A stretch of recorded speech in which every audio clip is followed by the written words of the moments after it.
The following program is an MLWRadio.com production. Today we're going to be talking about wrestling with debt. Well, when our listeners need to save some money, what do they need to do? Listen, stop asking them fool questions. He ain't got the answer today, baby.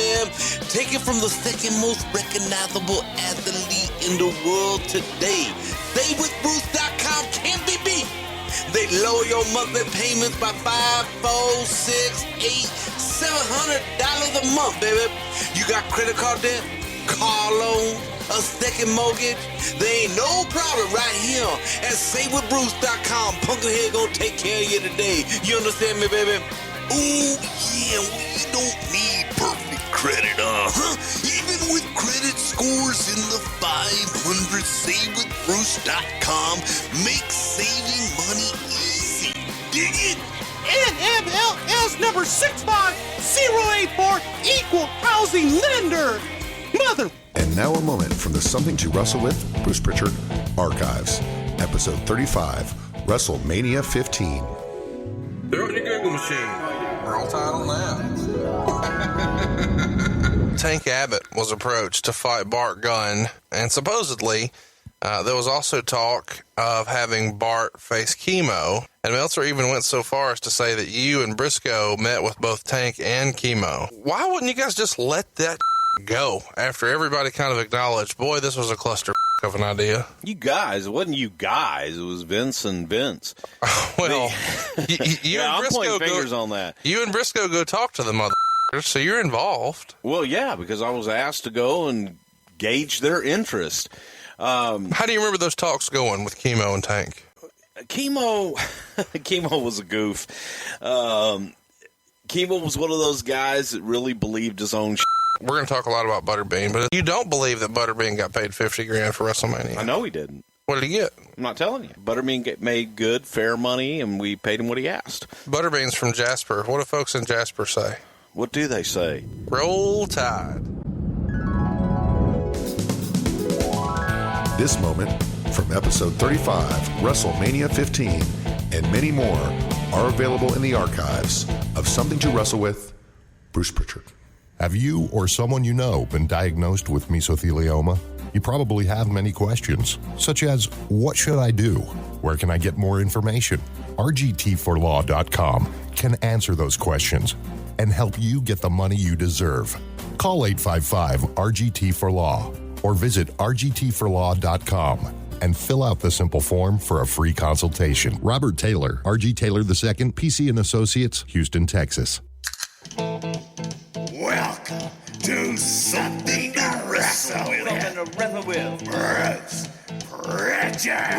Prichard. Well, you know. Hey, it's Conrad Thompson, and you're listening to Something to Wrestle With. Bruce Prichard. Bruce, what's going on, man? How are you?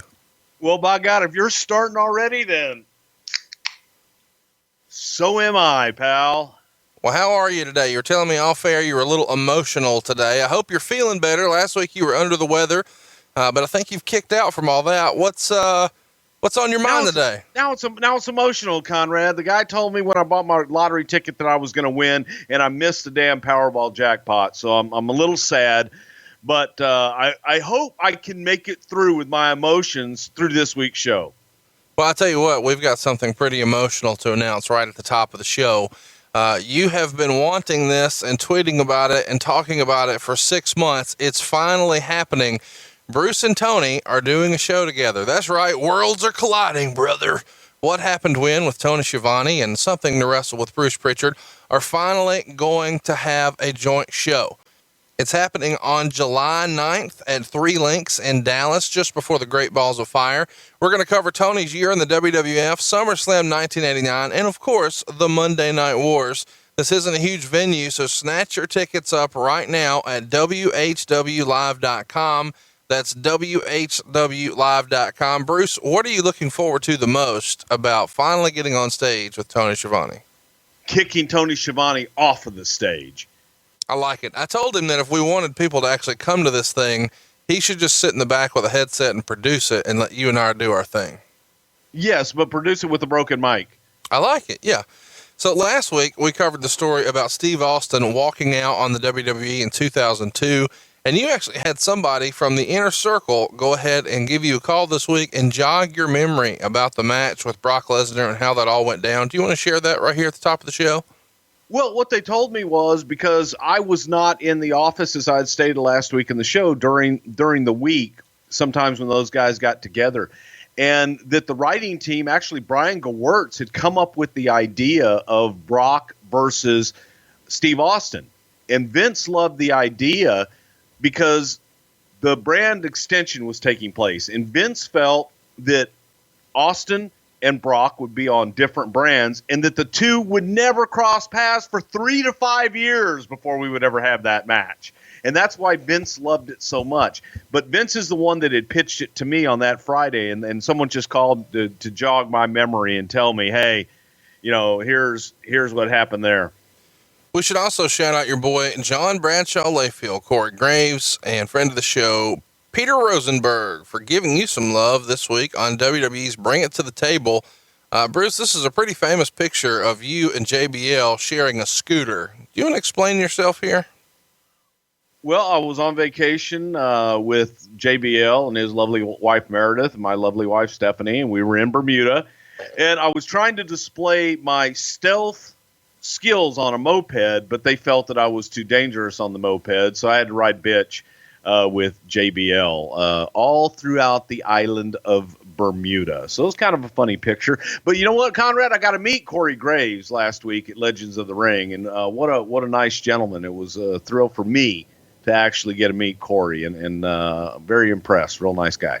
Well, and there's rumor and innuendo that Corey has a favorite podcast that you and I enjoy. So roll tide on that. This Sunday, there is rumor and innuendo that you and I are going to be together at the South Broadway Athletic Club. It's in St. Louis, 2:00, just before WWE's Money in the Bank. And, it's been a crazy week this week. Russo's been fired up on Twitter about us doing this show. So I invited him to St. Louis. I doubt he comes. As Jim Cornette would say, Bruce, no guns, no knives, right? Yeah, but I'm going to be prepared by God if he does show up. Well, I mean, after all, you are a 3-time karate black belt Hall of Famer. Who could forget? Come laugh and drink with us before you go see the first ever women's Money in the Bank match. We aren't recording this. We aren't releasing it. The only way to see it is to come check us out live in St. Louis. Get your tickets right now at notarib.com. That's notarib.com. July 9th, we're in Dallas. We mentioned the Super Show with Tony Schiavone. July 15th, Bruce is in Dublin. And then on the 16th, 17th, and 18th, he's in Birmingham, Manchester, and London. And then on the 23rd of July, we're in Philadelphia before Battleground. For details on all of these shows and everything else, be sure to go to facebook.com/something to wrestle. If you haven't liked that page already on Facebook, I can't encourage you to do this strongly enough. Earlier today, we got a phenomenal video from Chris McDonald where someone had suggested on Twitter that Samoa Joe's entrance music matched up perfectly to Michael P.S. Hayes' Doot Doot Doot. Chris McDonald brought it to life. You got to see it. It's facebook.com/something to wrestle. That's where you can find out about all of our tickets goings on and when we're coming to a town near you. You're going to have fun at our live shows, but don't take my word for it. Something to wrestle with. I thought it was so worth it. The show was really funny. See for yourself this Sunday, June 18th in St. Louis, Missouri at 2 p.m. at the South Broadway Athletic Club. I haven't laughed that hard in a while. We were dying. And join us in Dallas, Texas for our first ever live podcast super show of What Happened When with Tony Schiavone with Conrad Thompson and special guest Bruce Prichard. Sunday, July 9th at 1 p.m. at 3 Links. It was so great. We had a really good time. Tickets for these events and future events near you, including upcoming shows in England and Ireland, are available at facebook.com/something to wrestle. That's facebook.com/something to wrestle. Have you or someone you know been diagnosed with mesothelioma? You probably have many questions, such as, what should I do? Where can I get more information? RGT4Law.com can answer those questions and help you get the money you deserve. Call 855-RGT4Law or visit RGT4Law.com and fill out the simple form for a free consultation. Robert Taylor, RG Taylor II, PC and Associates, Houston, Texas. All right, Bruce, it's finally time. What happened when Vince Russo came to the World Wrestling Federation? And before we get started, I feel like we should mention that we both got calls from Stamford area codes this week about this show. I was asked not to share names, but he loaded me up with stories. How about you? I got calls from the New York area myself this week and last week, by God. Russo is still a controversial figure, and I feel like I should kind of peek behind the curtain now and let you know I don't have any sort of animosity towards Russo. I don't know Vince very well. I've had an opportunity to meet him a couple of times, and we did a couple of podcasts together for Ric Flair. He's always been very cordial to me on Twitter. I have great respect for anyone who has contributed to the professional wrestling business. However, we are going to be fair on this show. So this is not going to be, an epic rant that gets loaded up to YouTube where we're, tweeting out our geographic location and making grandstand challenges, but we are going to cover the good and the bad and the ugly, but that's kind of what we always do. Right, Bruce? Sure. Exactly, man. And I used to consider Vince Russo a friend. I used to consider him somebody, I'd go out and hang out with. But we'll get into it. And like you said, I'm going to be nothing but honest and fair. So let's kind of start in the beginning. We'll give you a brief background on Russo, and then we'll get talking wrestling. He grew up in Farmingville, New York. So he grew up on the old WWF and Vince McMahon Sr.'s promotion in New York. He fell in love with Lou Albano, the Valiant Brothers, Ernie Ladd, Chief Jay Strongbow. He was hooked. Do you remember Vince talking about his childhood memories of wrestling with you, Bruce? Yeah, Russo liked the personalities. He liked, as you said, the Albanos, the classy Freddie Blassies, and the Grand Wizards of the world. He lived for the promos. Right. He waited for the promo part of the show. And that's what kind of shaped his childhood. In 83, he graduates from the University of Southern Indiana, which is where he met his wife, Amy. And we're happy to say they're one of the rare situations in wrestling where the relationship has survived. So kudos to them for that. Did you get a chance to know his wife, Amy, very well, Bruce? Yeah, I knew Amy. Amy was a nice lady. It probably still is. You said was like she's now a bitch, but she's probably still a nice lady. Well, I haven't spoken to Amy in probably 20 plus years. Well, let's just freestyle for the sake of the argument that she's probably fairly still nice. Vince graduated with a journalism degree, and while in college, he was actually the editor of the school paper. I don't know why, Bruce, but this shocked me. I can't say that anybody is going to mistake Russo's writing ability for Ernest Hemingway here, but the editor of a school paper is somehow more shocking to me than editing the WWF magazine. Well, wait a minute. I was the editor of our school paper, J. Frank Dobie High, the Chaparral. They are setting the bar really, really low at these school papers. Hey, come on now. After that, Vince joined the CBS publishing outfit to, as he put it, peddle textbooks. A few years later, though, he got in the home video rental business, and this is when he went to work for Video Breakthrough as a sales consultant.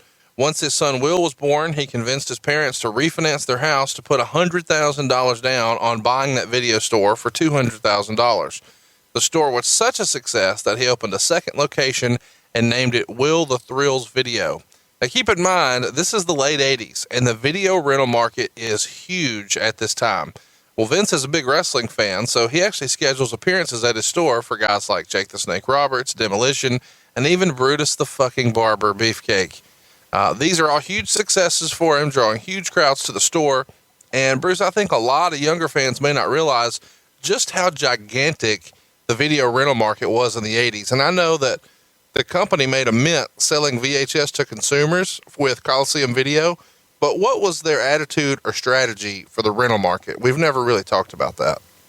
Well, a lot of the idea was to sell it to the rental markets because you were selling these things at the time for like $80, $90 a piece. Right.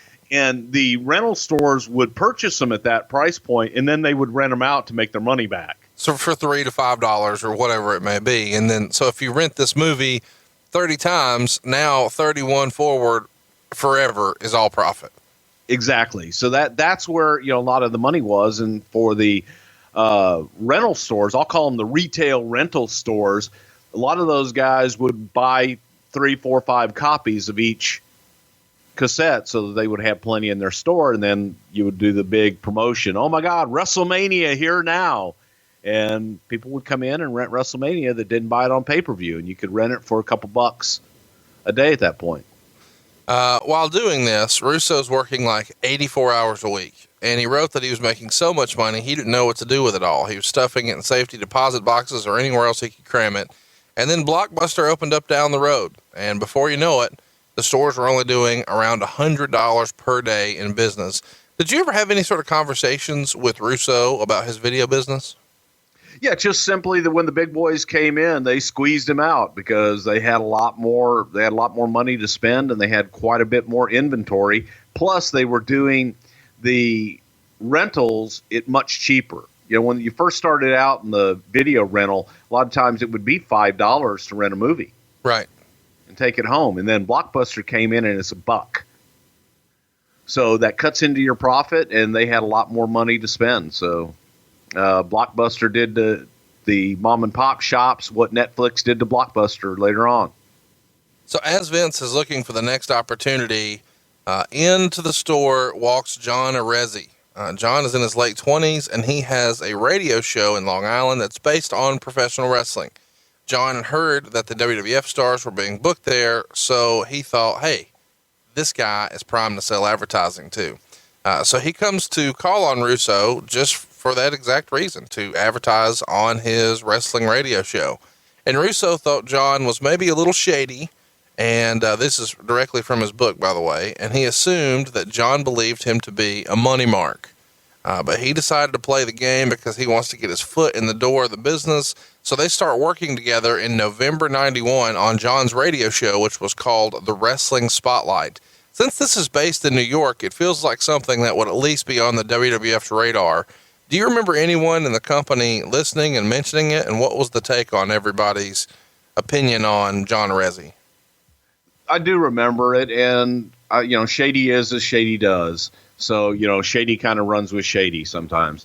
But it was more of a dirt sheet radio show where they would read Meltzer's dirt sheet and they would talk about the dirt behind the scenes in the business. And I think that Russo was Vic Venom or Vicious Vincent or something like that.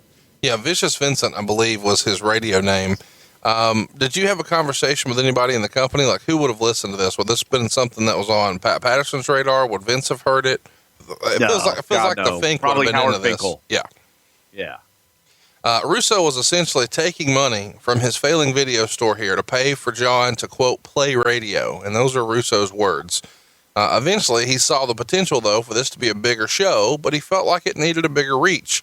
So Russo starts negotiating and actually lands a station with a bigger signal that could reach New York, New Jersey, and Pennsylvania with a more lucrative Sunday at 11 p.m. time slot. Now, that matters because on nights where there's pay-per-views, you could go ahead and have people turn on the radio and hear these guys kind of cover the dirt and what happened on the show. He's doing this at a clip of $1,500 per week. This is a huge drain on Russo's store, especially back in 1991-92. So he decides to start a newsletter with John to help fund it. It's called The Wrestling Spotlight. But eventually, Russo feels like he is taking this way more seriously than John ever had. And so he actually decides to briefly train to become a wrestler with the WWE Hall of Famer Johnny Rodz in Brooklyn. Did you hear this story about Russo training to take bumps and be a performer? Yeah, I heard he trained there for a little bit, but nothing serious ever came of it. It's just, I don't know why, but that was fascinating to me to know that, he actually kicked that around. Once the video stores are a thing of the past, Vince starts selling household appliances. Bruce, I know this is a bit of a stretch here, but how much of being a successful writer goes hand in hand with being a good salesman? It feels like McMahon, Bischoff, yourself, Russo, in some form or fashion, all salesmen. What say you? You have to be, because you've got to sell your product. You've got to sell your story, and you want people within your story. You want to sell them to continue to come back and keep listening. So you got to be a great salesman. If you're not, then you're not going to last very long. All right, so let's skip forward. How does Vince come to be a part of the WWF? The rumor and innuendo is that Linda McMahon is to blame for all this. Yes, Linda brought Vince Russo in, and He had applied several times, sent his resume in. Linda was looking for someone to complement the editor. Damn it. I did research on Ed Raschuti, who was the editor of the WWF magazine at the time. And they were looking for a full-time writer because Raschuti, older gentleman, I don't think he was that big of a wrestling fan, but his writing, he kind of wrote very similar to the Bill Apter mags. And Vince McMahon wanted to separate himself from the Apter magazines and felt that, a different style is what he needed. So they got another writer, and that was Vince Russo. Well, so there you go. When did you first meet Vince Russo? I met Vince Russo when he first came in on the magazine and became a writer. And the reason being is, prior to Russo coming on board, I had to, proofread is the wrong word, but I had to read everything that Ed Raschuti wrote, because his style of writing, he would go off on different tangents, and he would go, he didn't talk to the talent, and his writing wasn't true to the characters that we were portraying on television. So I had to read all that shit and give him feedback and tell him, change this, tweak that, tweak this. So when Russo came in, who was a wrestling fan, right, then that was easing my workload tremendously, because then I didn't have to go in and look at all that stuff. So you were a fan of Russo because he was at least plugged in and gave a shit. Absolutely. Yeah. He cared, and he came in, he was enthusiastic, and he liked the business. Eventually Russo would become the editor of the magazine and start the second magazine, Raw. How did Russo move up, and how did the Raw magazine come to be? Well, believe it or not, Russo actually was very vocal and negative towards Ed Raschuti in the magazine, and had, always talked about how his ideas were better. Well, Ed Raschuti was on his way out and wasn't really doing that good of a job. He was happy with the status quo. So it was an opportunity for Russo to move up, and Linda McMahon said, okay, then we're going to make you the editor and let you, put your money where your mouth is. Russo sort of buried his boss at the magazine in his book. How would you classify the relationship? Bad. It was contentious, and Russo constantly was burying his superiors to Linda. He didn't like Ed Raschuti when Ed Raschuti was the editor. He didn't like Tom Emanuel, and Tom Emanuel was the publisher of the magazine, and they were just constantly butting heads. Russo basically says he felt he wasn't happy with just working on the magazine being held down. So he wanted to start making some inroads with the players. He thought he could move up. And he thought the guys who were closest to the McMahons were Pat Patterson and Bruce Prichard. He wrote, "My relationship with Bruce Prichard was a bit more suspect. Bruce and I were better friends per se than Pat and I were, but call it instinct, I was always leery of him. From the beginning, for whatever reason, I never trusted him. You see, Bruce had been working with Vince for years, mainly writing television. Let me put it bluntly. Whereas Bruce's ideas might have been okay for the good old days of wrestling, they weren't in tune with 1996. Time may have passed Prichard by, and here I was, the new kid on the block with fresh ideas that would change the business for years to come. In my opinion, Bruce may have known that. He also may have suspected that I was perhaps a bit more creative than he was. So in an effort to play the game, he quote unquote took me under his wing, almost as a defensive strategy to hide my talents from the big guy himself. But he let me go on the record here to say I learned a lot from Bruce Prichard, and I genuinely liked him. Bruce and I spent a lot of time together, as did our families. It's tough to write about it because to this day, I still don't know. Was Bruce Prichard ever sincere? Did he ever truly want to be a friend? There's a part of me that says yes, and another part of me that says, how can I still be that naive?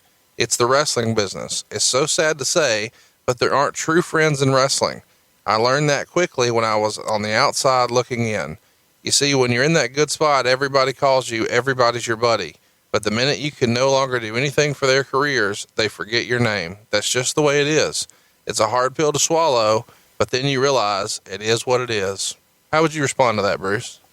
Well, I think that when you read that and you listen to it, Russo's talking out of both sides of his mouth. I am the guy that brought him in. I am the one that brought Russo in to sit with us on creative meetings to pick his brain and to utilize that in writing of television and to help us out.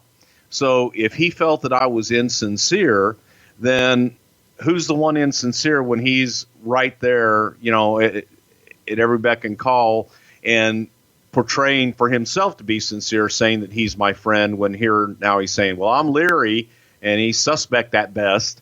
We wanted help. We needed help. So we were looking for any new, fresh ideas. And frankly, a lot of the ideas that Russo had weren't new and fresh. It was just simply a different voice who was presenting them. We'll get there. I just wanted to hear what you thought about him saying he brought you under his wing as a defensive strategy to hide his talents from the big guy. I presented his talents to the big guy. So how is that hiding him when I bring him in with us to write? Well, how is that hiding him? He says you didn't bring him in either, but we'll get there. Russo also mentions that he sat with you and Pat to, just as he says, listen and learn a lot. One of the things he heard was you guys discussing the idea of paying OJ $1 million to wrestle at WrestleMania 12. Anyway, in the book, he suggested that Piper be replaced with Ron Goldman, who would have had the weapon of his choice, and he lists specifically a bat, a gun, a machete, or a hand grenade, and that OJ would have to work the match handcuffed. What in the world did I just say? Well, there's a Vince Russo idea for you. Help me understand. You guys are sitting around and you pitch this already outlandish idea of OJ Simpson being at WrestleMania, taking on Rowdy Piper. And he says, what if we pulled Piper out and put Ron Goldman in and gave him a gun? For those of you that don't know, Ron Goldman is the father of the kid that was allegedly killed by OJ. So this is a real idea. I mean, do you remember him saying, what if we had Goldman do it and gave him a gun? Oh, there you go. There's a Vince Russo idea. No, but I'm being serious. This really happened. I believe it did. Yeah. That's just, I don't know what to say. Hey, let's put a machete on pay-per-view with this. Wow. On WrestleMania. Yeah. Russo also, well, if he wants to kill him on Judgment Day, that's all right, but we just can't do it on WrestleMania. We just can't do it on WrestleMania. We got other stuff going on. No. I mean, WrestleMania is classy pay-per-view. We're going to give away pieces of the mat afterwards that's got WrestleMania on it with a little plaque for Shawn Michaels. Can't be none of OJ's blood on it. We just can't do that. Cut with the machete that cut off OJ's head. You reckon old Richie Posner could get us one of those gimmick machetes? Damn. Maybe we could get a magic machete. Bro, what if? Dude. That's number one, folks. For those of you counting at home, that's number one. I think we're more than 15. We're like 25, 30 minutes in right now. So that might be, we have won some bets right now. If there was a drinking game for this, you've been sorely disappointed so far. Okay, let's talk about it. Russo also wrote that Bill Watts coming in and really trying to study the product at Titan Towers really represented an opportunity for him, because Russo wanted to position himself well with Watts in case Watts rose to power, and eventually it worked. Russo would go on to write, then one day Bill called me in his office and said, Vince, I've heard a lot of good things about you, and I myself am impressed with you. How would you like to start sitting in on the booking committee meetings with me, Pat, and Bruce? It seemed like at that moment, everything just froze. Do you remember it being Bill Watts who first got Russo involved? Because just a minute ago, you said that you did it. Well, just a minute ago, Russo, in what you just read, talked about me and Pat bringing him in to sit with us. So Pat and I brought him in first, Russo's own words. And now he's saying, well, Bill Watts is the first one to bring me in. No, it was Pat and I that brought him in first, and then Bill came in. And he sat in with Bill and I, and Pat as well. Russo, no, Pat and I did first, per Russo's words that he just read. Well, was out of order in the book. What we should mention, we should plug here. You know, a lot of people were like, "How are you going to cover this?" You know, you always use the Observer. How are you going to cover this? I didn't use the Observer because obviously the Observer has more rumor and innuendo and it's going to offer a slant. And I recognize that as soon as we get done taping here and this is posted, there will be a response. I know that that's coming. So I thought, hey, I don't want to get the story wrong. So I'll just read Vince's own words from his own book. And the book I used for this is Forgiven. So if you'd like to kind of read along with us, you can go pick that up. I purchased it online. The title of the book is Forgiven. It's by Vince Russo. So there's a free plug for that. But if there's any sort of combating of what we're saying here, the source is Vince Russo's own book. So just getting that out there. Russo also wrote that you and Pat felt like you were saddled with Watts and didn't enjoy working with him. He freestyles that Pat was a made man by that point, but quote, Bruce, on the other hand, that might have been another story. In my view, Bruce may have been intimidated by Watts, and rightfully so. The Cowboys' experience made him wiser and more knowledgeable than the younger Booker. If Watts had stuck around, Bruce might have viewed him as the threat to his job. Whether he was or he wasn't, we'll never know. But again, that was the paranoia of the wrestling business. Your response, Bruce? Bill Watts and I didn't get along personally, but I actually enjoyed working with Bill because of his knowledge. And I loved just kind of picking Bill's brain on why he did certain things. What did Russo do differently with the magazines? Of course, at this time, he's still really pushing the magazines. And you talked a little bit earlier about how he was at least keeping up with the product, which is an improvement from his predecessor. But what did he do differently? How was his approach different from those who came before him at the magazine? He actually talked to the talent. He actually got real quotes from the talent and got the guys who were portraying the characters, got their quotes and got reaction from them as if they were cutting a promo. And so you got the feel for the character, and it wasn't him just making up things for the characters themselves. Some things he did, but for the most part, he would actually interview guys and talk to people, which I thought was very refreshing and good. Tell us about Vic Venom. This, if you're not familiar, was Vince Russo's kind of heel persona that he would write under in the magazine. I don't know if it was necessarily heel. He was just controversial, and he would use lots of exclamation points, and he would put Z's where S's were, and he would use salty language, but he would censor it with, like, you know, the @ symbol and the hashtag before it was called a hashtag, and back when it was called number sign. You know, all that silliness.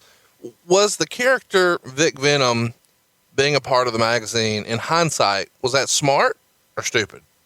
I thought it was silly. Really? Yeah, I did. I just thought it was silly because it was just such an over the top character. Now, but then again, if it were a kid's magazine, I guess maybe, you know, that's fine for kids, but I just thought it was kind of silly and just a little bit too over the top. How many adults, in fairness, were subscribing to the WWF magazine? A lot. Okay. I don't know what that number is, but shit, who knows? Yeah. Well, let's just make it up like you do everything else on this show. Hey, 7,000%. 7,000% of adults subscribe to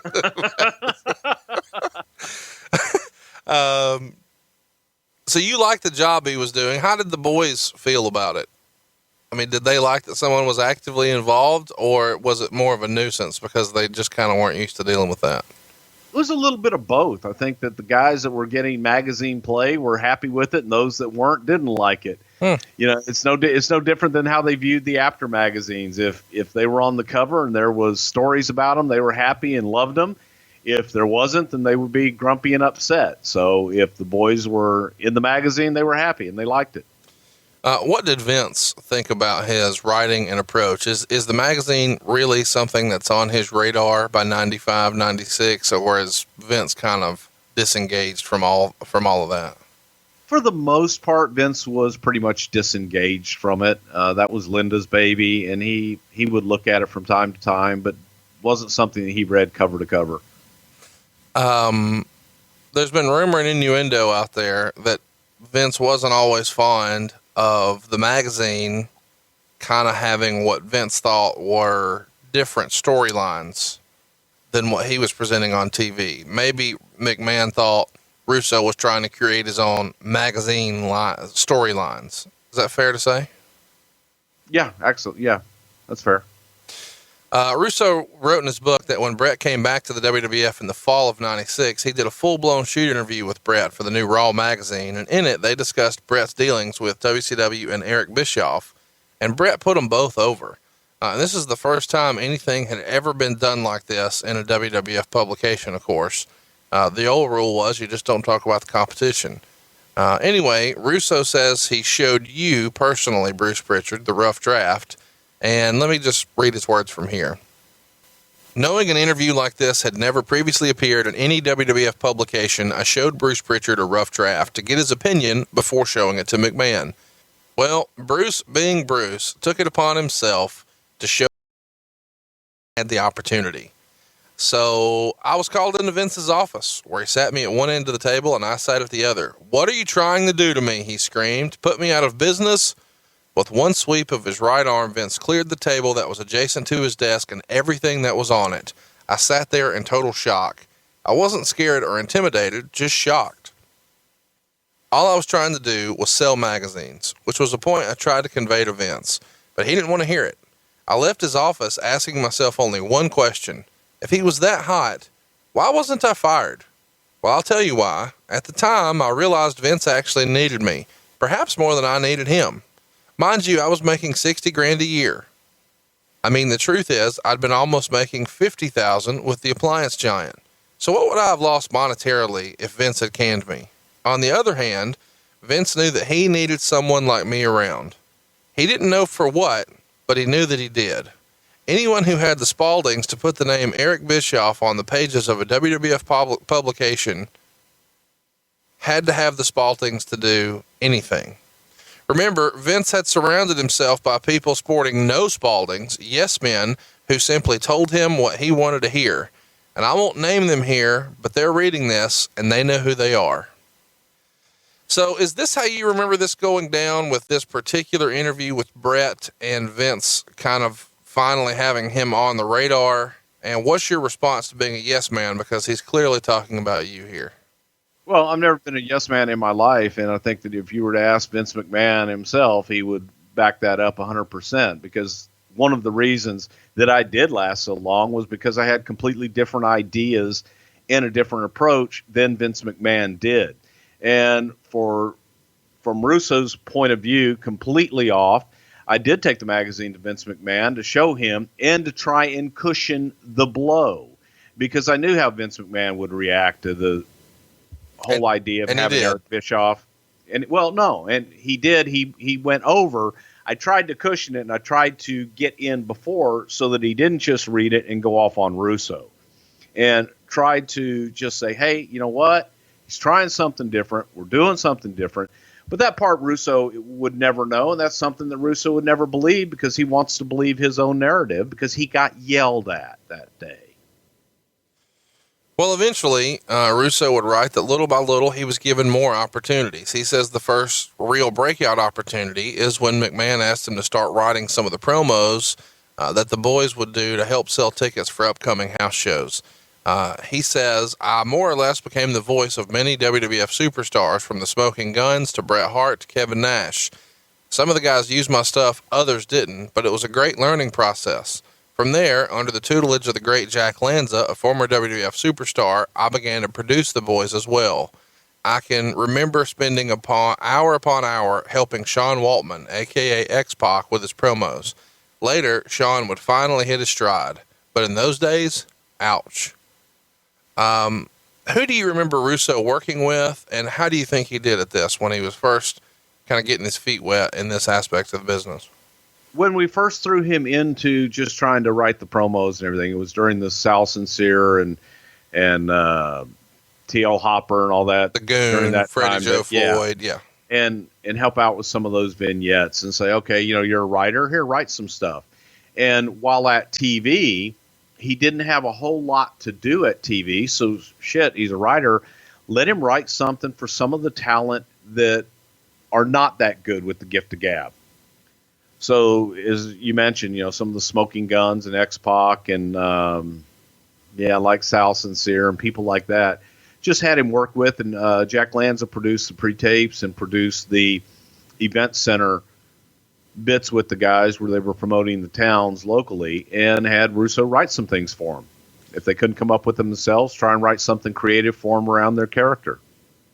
So Russo obviously writes very glowingly here about Blackjack and how fond he was of working with Lanza, just how much he learned and all that. Does McMahon pair them together to sort of have an old timer coach up a young Russo as far as the ins and outs of working with the boys? Because it feels like Russo would have maybe a lot of, upside in writing, but maybe he didn't understand the weird dynamic of the way you have to kind of handle the boys sometimes. And it feels like you need an old timer to kind of hold your hand through that process. Is that fair to say? Well, Jack was the producer of those interviews. So Jack was the guy, and it was just simply Jack was that person in that position at that time. So he was more or less the buffer when the guy said, "What the hell is this?" for Jack to say, "Do it." That's what I mean. I feel like if Russo just came in and said, "Okay, bro, here's what I want you to do," and there's not somebody that they have a lot of experience with and respect for and know that they can't try to, bow up on, then it may have been a situation where nobody's giving Russo the time of day. You need kind of Lanza to lend his credibility in this situation amongst the boys. Exactly. Twist their arm. And that's not a knock on Russo. It's just, if I was backstage in WWE tomorrow and I'm handing people notes on what to do in their promo, people are going to raise an eyebrow. I mean, I'm not in the business. What the hell do I know? Any newcomer. Yeah, exactly. Russo wrote in his book that he grew very close with Lanza, and he says, "I was a sponge around him. I wanted to learn everything from Jack. The guy had been a legend in his day, and I was thrilled to have the opportunity to work under him. As time went on, I would begin to tell Jack about my frustration in the company, and he felt like he could do more. Lanza told him to just be patient and to keep doing what you're doing. Quote, man, I love the guy. We grew extremely close. So close, in fact, that years later, when I flew down to Atlanta to interview with WCW, I called Jack from my hotel room to let him know what I was doing. Under circumstances we will get into later, Jack knew I was unhappy, and he told me I had to do what was right for me. Now here's the sickening part of the wrestling business, the part that I loathe, the reason why I'm writing this book from the back of my own store and no longer a part of an industry that is very hard to get out of my blood. To make a long story short, I took the job at WCW and I called Jack to thank him for everything. I got his voicemail, so I punched in my phone number and left it. After 15 minutes, Jack called back and Amy answered the phone. This is Jack Lanza. Did somebody page me from that number? Jack said. Amy was pleasant to Jack because she knew I always ranted and raved about him. And Amy said, hi, Jack, this is Amy Russo. Then Jack Lanza hung up the phone. Now, obviously, I was thinking Jack was probably on his cell phone or maybe in a car with a bunch of the guys, and he knew he couldn't talk to me at that time. So a few days later, I called his house. I explained to his wife what had happened, and I said to her, I just hope Jack isn't not taking my calls because I'm with WCW now. Oh no, Jack isn't like that, Jack's wife said. I never heard from Jack Lanza ever again. That's what's tough about this business. There are no friends. Can you speak why this is? You know, Bruce, we've talked about this before, and I've heard you say that when you leave the WWF, McMahon and company basically tell everyone not to speak to you. What's their thinking in doing this? Why do they do that? I just think it's a weird dynamic, and it's a weird vibe. But I think people felt betrayed when Russo left the way that he left. And old timers, man, when you turn your back on somebody, they're done with you. Russo wrote in his book, contrary to popular misconception, I love spending time with the old timers, the insights, the stories. It was an education. And he specifically puts over George the Animal Steel, Bob Backlund, and Dutch Mantell. And he says that some of the stuff he did with Bob Backlund, he thought was the best work he ever did. And I have to say, reading this kind of shocks me, Bruce. On the one hand, you know, Russo's talking about how much he loved these legends and learning from them. But on the other hand, we know he believes a guy like Jim Cornette has antiquated ideas. Your thoughts?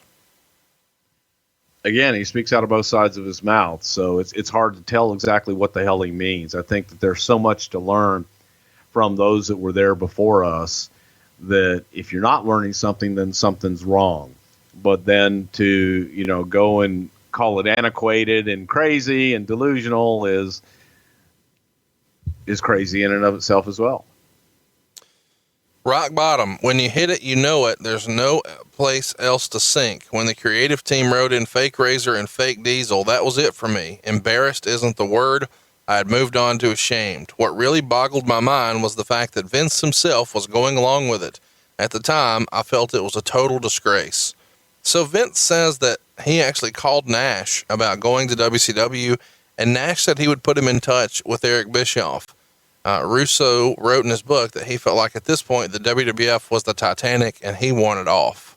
How would the business have been different if Vince Russo left for WCW in the fall of '96?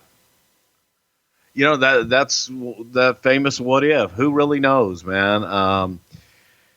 Who's to say? But there probably would have been somebody else who would have come along with a different voice to be able to get all of that out there. So it's just, who's really to say? Well, of course he didn't go, but eventually Bischoff and Russo did talk, which given the current landscape in 2017 is kind of funny. Eric offered him a job of $75,000. Russo wrote, I told Eric that I wasn't calling about the money. I was calling because I wanted a shot, something I wasn't getting in the WWF. Eric then said he'd see what he could do and call me back. To be honest with you, regardless of how bad the product was and how badly I may have wanted out of the WWF, I went to work the next day feeling dirty, like I'd been unfaithful to the one man who was the reason I ever even wanted to be in the business, Vince McMahon. Did you know he had talked to Eric, or when did you know? When would this come out that this conversation happened? He did share with me that he had called Nash and that he had called down to WCW. And I told him pretty much the same thing everybody else had been telling, that he should go talk to Vince McMahon.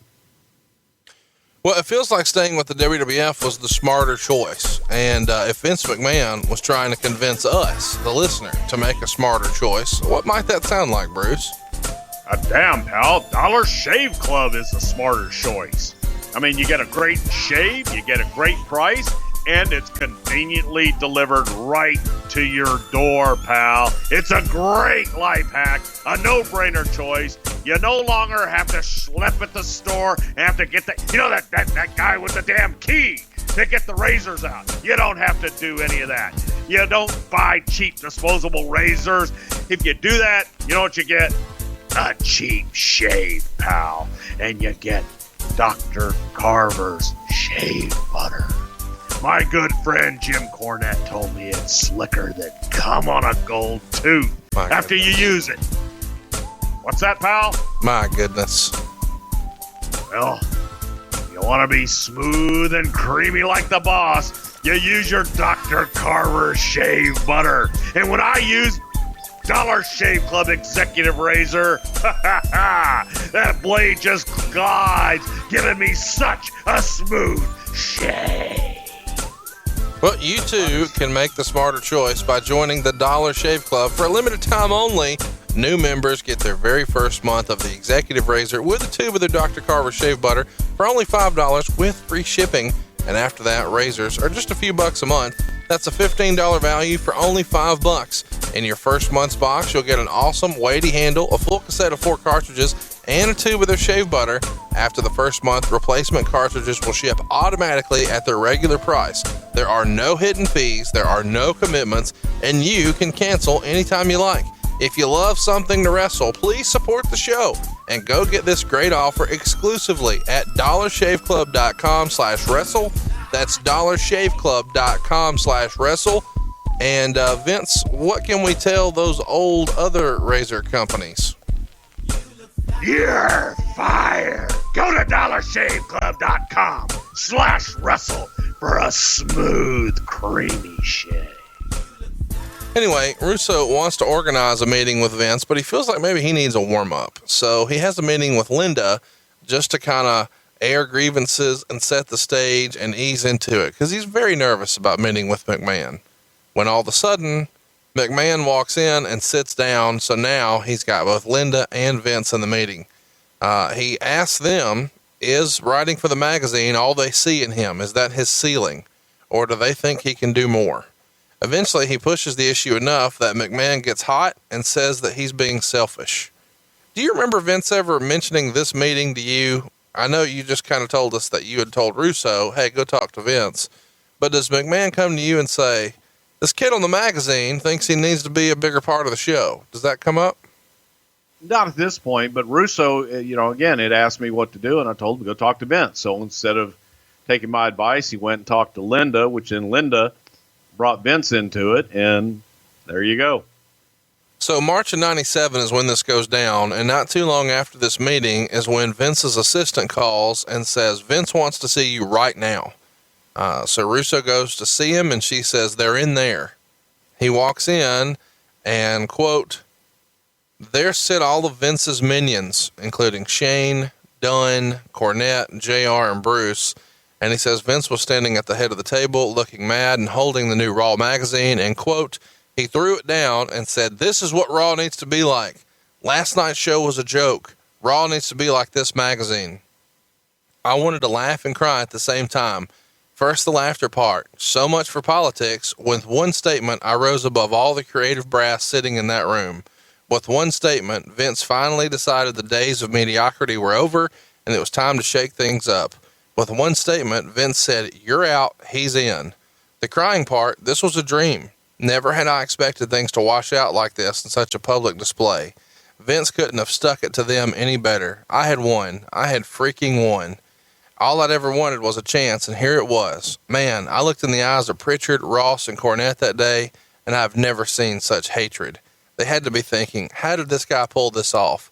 Well, I'll tell you, by being honest, by not playing anybody to get there, by my own merit, by just playing the game smarter.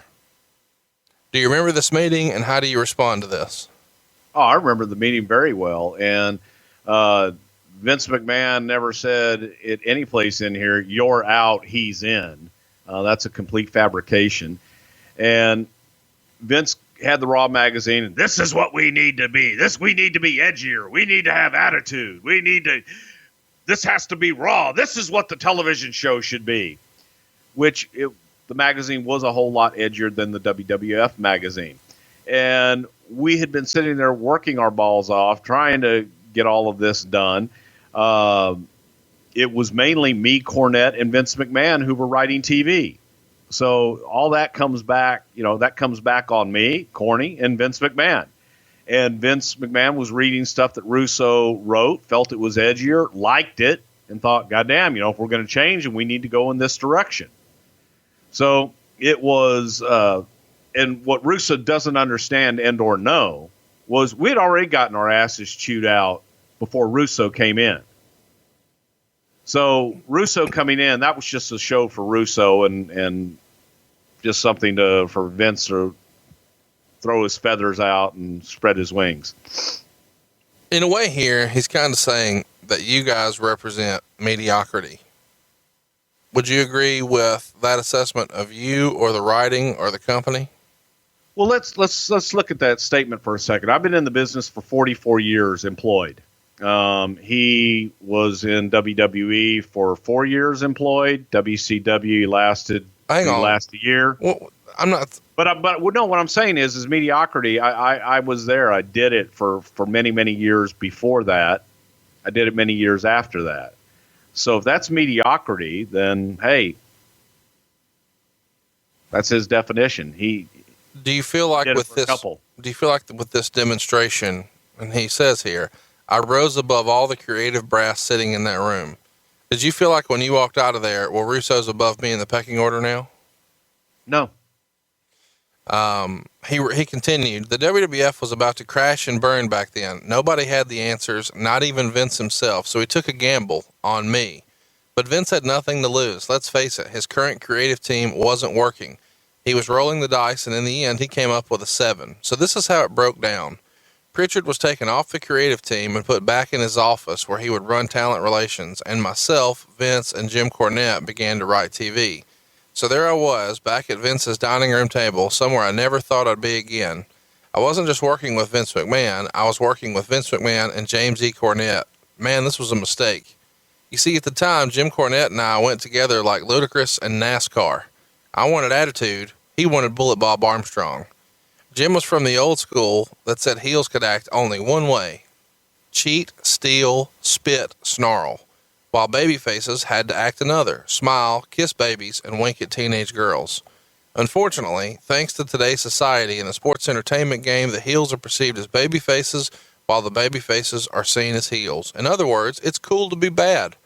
The faces were perceived as phony, while the heels were looked upon as real. To give an example of Cornette's mindset, he actually used to travel around with a gun under the driver's seat of his car, just in case he was attacked by fans, because he was a heel. And we're talking 1997 here, folks, not 1977. Man, it was ugly. We argued like Tom and Roseanne Arnold before, during, and after the divorce. I'll never forget Vince's face during those meetings. He was getting so fed up with both of us. He looked like his head was going to pop. Personally, I had nothing against Jim. I just felt his way of thinking in 1997 was wrong. In my opinion, you can't book now like you did 20 years ago because the fans are smart. They know it's a work. So does he have this right that after this meeting, your writing was so poor that you're taken off of the writing team and put in talent relations? And how do you classify his assessment of he wanted attitude, Cornette wanted Bullet Bob Armstrong? Well, Russo's completely wrong. And from that meeting, we did continue creatively. What happened? J.J. Dillon left the company. J.J. Dillon was vice president of talent relations who handled all the administrative for talent relations. When J.J. Dillon left, that left a huge void in the office. Jim Ross was in negotiations. His contract was coming up, and Jim was looking at the other side. He was looking if there was any interest in WCW and trying to better his position in the company. So all of a sudden, your number one guy in talent relations, J.J. Dillon, is gone. There's no one there to run that division. And Vince McMahon came to me and said, hey, I need you to step up, and I need you to step in and do the administrative end of talent relations. I didn't want to do it, didn't like administrator, and suggested JR. Vince's feeling on JR was Jim is right now kind of negotiating his contract with, he's looking to see what's going to happen in WCW. Don't know what I have there. I know what I have with you, and I need you in the office. What do you think we should do? So Vince McMahon and I discussed who was going to be there. It wasn't Bruce, you're out, Russo's in. Russo leaves out a very important part in that whole scenario. J.J. Dillon leaving and me having to leave on the creative end of things to go in and do administrative stuff. That's a fact, and you can go back and check it. Catch everybody up where Jim Ross was at this time. Jim Ross was in talent relations, and Jim Ross was doing the booking for the live events at the time, and he was also on commentary. But his contract was coming up, and Jim, being a businessman, he had his contract not renewed before at WWF. So Jim's going to look at the other side. WCW is hot. He's going to see if they could use him as well. So I don't begrudge Jim for that. Shit, it was a business move. But Vince McMahon was not comfortable with Jim doing that, and he knew that I was loyal.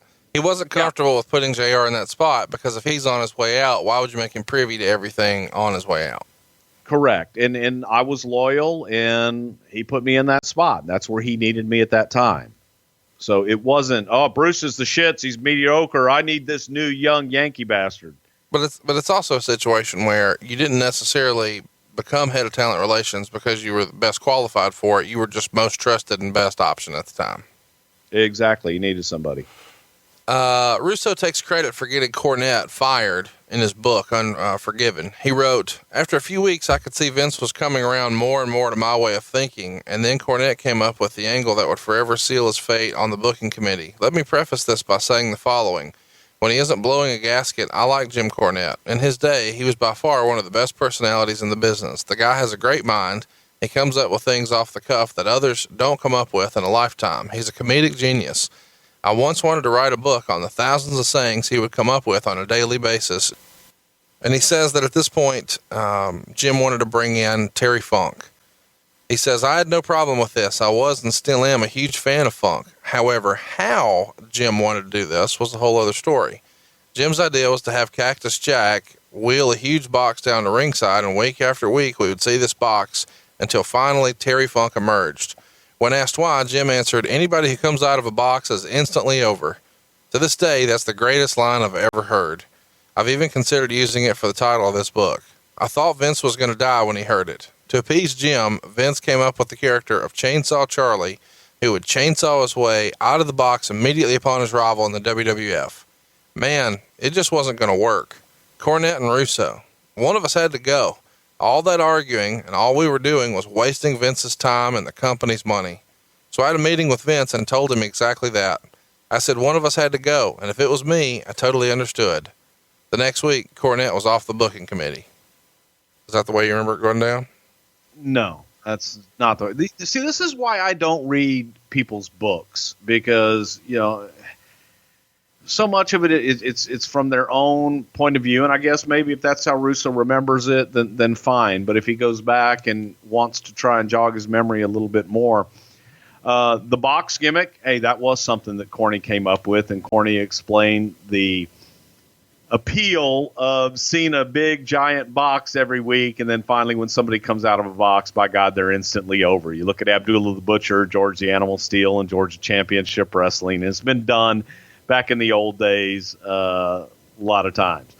Chainsaw Charlie, that was not Vince's idea to do Chainsaw Charlie. Terry Funk, I was asked to call Terry Funk and ask Terry if he would be willing to come in and do this gig as Cactus Jack's partner. And in talking to Terry, I told Terry what they wanted to do and for Jack to come in. And Terry Funk had the idea for Chainsaw Charlie as kind of an homage to his friend John Ayers, who had passed from cancer earlier that year.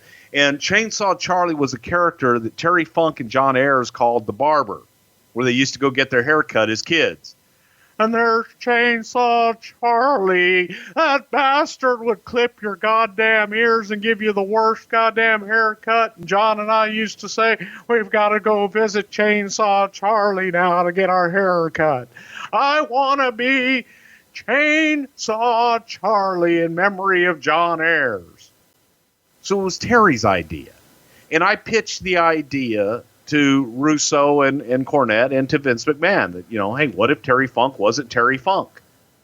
What if he came out as Chainsaw Charlie? And there was a guy in Corporal Kirshner who did Leatherface in Japan that Terry was a huge fan of. And Terry says, you know that kid Kirshner over in Japan, Prichard, that we saw with the chainsaw? I could have the same kind of gimmick and come out with a chainsaw and put it on the ring ropes and on the corner and have the damn thing shoot sparks. God damn, it'll be crazy. I'm not going to be there forever. They'll know it's Terry Funk, but he's middle-aged and crazy. He's Chainsaw Charlie now. So that's how that idea came about. Well, chat me up though. Russo kind of doing the him or me thing. Is that the way you heard it with Vince? I don't know. I wasn't there with Vince, and it was more because I'm getting it from Cornette's side as well, where Cornette was just not only fed up with Vince Russo, but he was also fed up with Vince McMahon and was not happy and wanting to go home. And during this time was when we had the opportunity. Corny came with a proposal. He came with a proposal to do a developmental company down in OVW. So it was an easy transition. All right, you know what? Maybe it's not working with Cornette and the two Vinces. Maybe we move Corny to do something that he enjoys and that he does better. And everybody saves face. I don't remember anything of a him versus me. I know everybody was frustrated. That part is true. Everybody was frustrated with one another. He throws a little fun thing in here in his book. At the time, there was a character running around the Federation by the name of Who. Who was Jim the Anvil Neidhart under a mask, but nobody was supposed to know that. Bruce Prichard once explained to me that Who was supposed to be some sort of cheap shot directed at Hulk Hogan, who was then with WCW. To this day, I fail to see the connection. But then again, Bruce may have seen things that other people couldn't see. Anyway, Bruce continued on with the character Who to mainly entertain himself. The real joke was, however, nobody else was getting it. Did you come up with who? How did it relate to Hogan? Do you have a response? I'm actually a little dumbfounded by that one. No, Vince McMahon came up with who, and the entire character of who was something that Jim Neidhart had been in and out of the company several times, and Stu Hart, who Jim is married to Stu's daughter, called Vince and asked him if he could please give Jim a job. And Vince didn't want to bring Jim Neidhart again because he didn't want Jim Neidhart to mess up again and be gone. So Vince was like, well, what do we do? What do we call him? And he says, I'm going to put him in a full body suit, and we're just going to call him Who. When people ask, who's that? That's Who. And that was it. I don't know where he got the Hulk Hogan reference from at all. I don't recall that at all. Also off the booking committee, Bruce Prichard was running talent relations. It was only a matter of months before Vince realized Bruce may have been in over his head. Understand, that's not a knock on Bruce. The job in itself is just so demanding, so thankless, I might add. So Vince soon replaced Prichard with Ross, who even took over Bruce's office. Suddenly, Bruce is a man without an island. So it was only human nature that he tried to get his old spot back, the one I was currently holding. One day, Bruce calls me into his office and tells me, quote, people in the office don't want to work with you. Nobody. He even went so far as to name names. Again, not believing a word of this ploy, I questioned everyone Bruce had fingered. Everyone flat out denied the allegations. Who was lying and who was telling the truth? I really didn't care. I just didn't want to play this trivial game. So this time I took my case to Vince. What he said and how he said it to Prichard, I have no idea. But the brother showed nothing but love towards me from that point on. Set the record straight here. What really happened? Vince McMahon came to me and asked me to talk to Vince Russo, that he was getting cocky and that he had people complain. I tried to talk to Russo, who took it very defensively, and then went back because that's what you do. And frankly, I would have done the exact same thing. I would have asked everybody to come in front of me if that was the case. But of course, they all denied it when there was no one else there to confront him. And then he went back to Vince, and Vince just said, fuck it. Vince McMahon did. But Vince McMahon is the one who had asked me to talk to Vince Russo to just get him back on the reservation a little bit. He was getting a big head and getting heat with people, trying to run roughshod over people at the television studio and back in the office. Well, since you were in the office, you could probably help the company in other ways. I know becoming efficient with our time is something we could all do a better job with. And in my workday now, I'm using Stamps.com. Aren't you too? Oh, hell yeah, because you don't have to leave the office. You can do whatever you need to do at the post office from the convenience of your very own desk. So no matter what time of night, you work late. Sometimes you got to get things done. The post office isn't open. Stamps.com never closes, and you can get postage anytime that you need it, 24/7. And right now, you use my code WRESTLE for this special offer. You get a 4-week trial that includes postage and a digital scale. But you can't wait. You go to Stamps.com before you do anything else. You click on the radio microphone up at the top of the homepage, and you type in WRESTLE. That's Stamps.com. You enter the code WRESTLE, and you never go to the post office again if you use Stamps.com. I absolutely love it, Conrad, because I never have to leave the office. Yeah, if you want to ship packages or postage, whatever. Just this week, Silva and I had to ship stuff to St. Louis for the show. I'm happy to say we both use Stamps.com. We like it because it works around our schedule. You can get anything and everything on demand, much like this podcast. It's one of the things you like about this show. Listen when and where and how you want. You can do that too with Stamps.com. We love Stamps.com, and you will too. How can you beat a 4-week trial? I mean, this is postage and a digital scale. Hook it up, man. What are you waiting on? Go ahead, go to Stamps.com and enter that code WRESTLE. Now, in order to do this, you got to click that radio microphone at the top of the homepage and then just type in WRESTLE. At Stamps.com, click the microphone, type in WRESTLE. Stamps.com. Never go to the post office again. In his book, Russo dismisses the notion that his ideas came from watching ECW. And I've been looking forward to talking about this, Bruce, because one of the guys who called me this week said specifically that is where Russo got his ideas. Now, Russo would say that he actually credits his son Will because Will was the appropriate age of the target audience. He wrote, I used to make a point of seeing what was hip to him. What was he watching? What was he listening to? Yeah, he was a bit younger than our demographic, but he was the next generation. He was the future. Cornette, Vince, Prichard, Ross, none of them had that advantage. They were solely looking at the wrestling business through their eyes, what they knew. We're talking the Tom Green era here. It was cool to put poop on the end of a microphone and then stick it into an unsuspecting face for an interview. TV was becoming rude, crude, sexy, and obnoxious, and that's what Raw was when it came down to it. A TV show competing with other TV shows. We had to be Seinfeld, not the 1970s National Wrestling Alliance. Your response to that?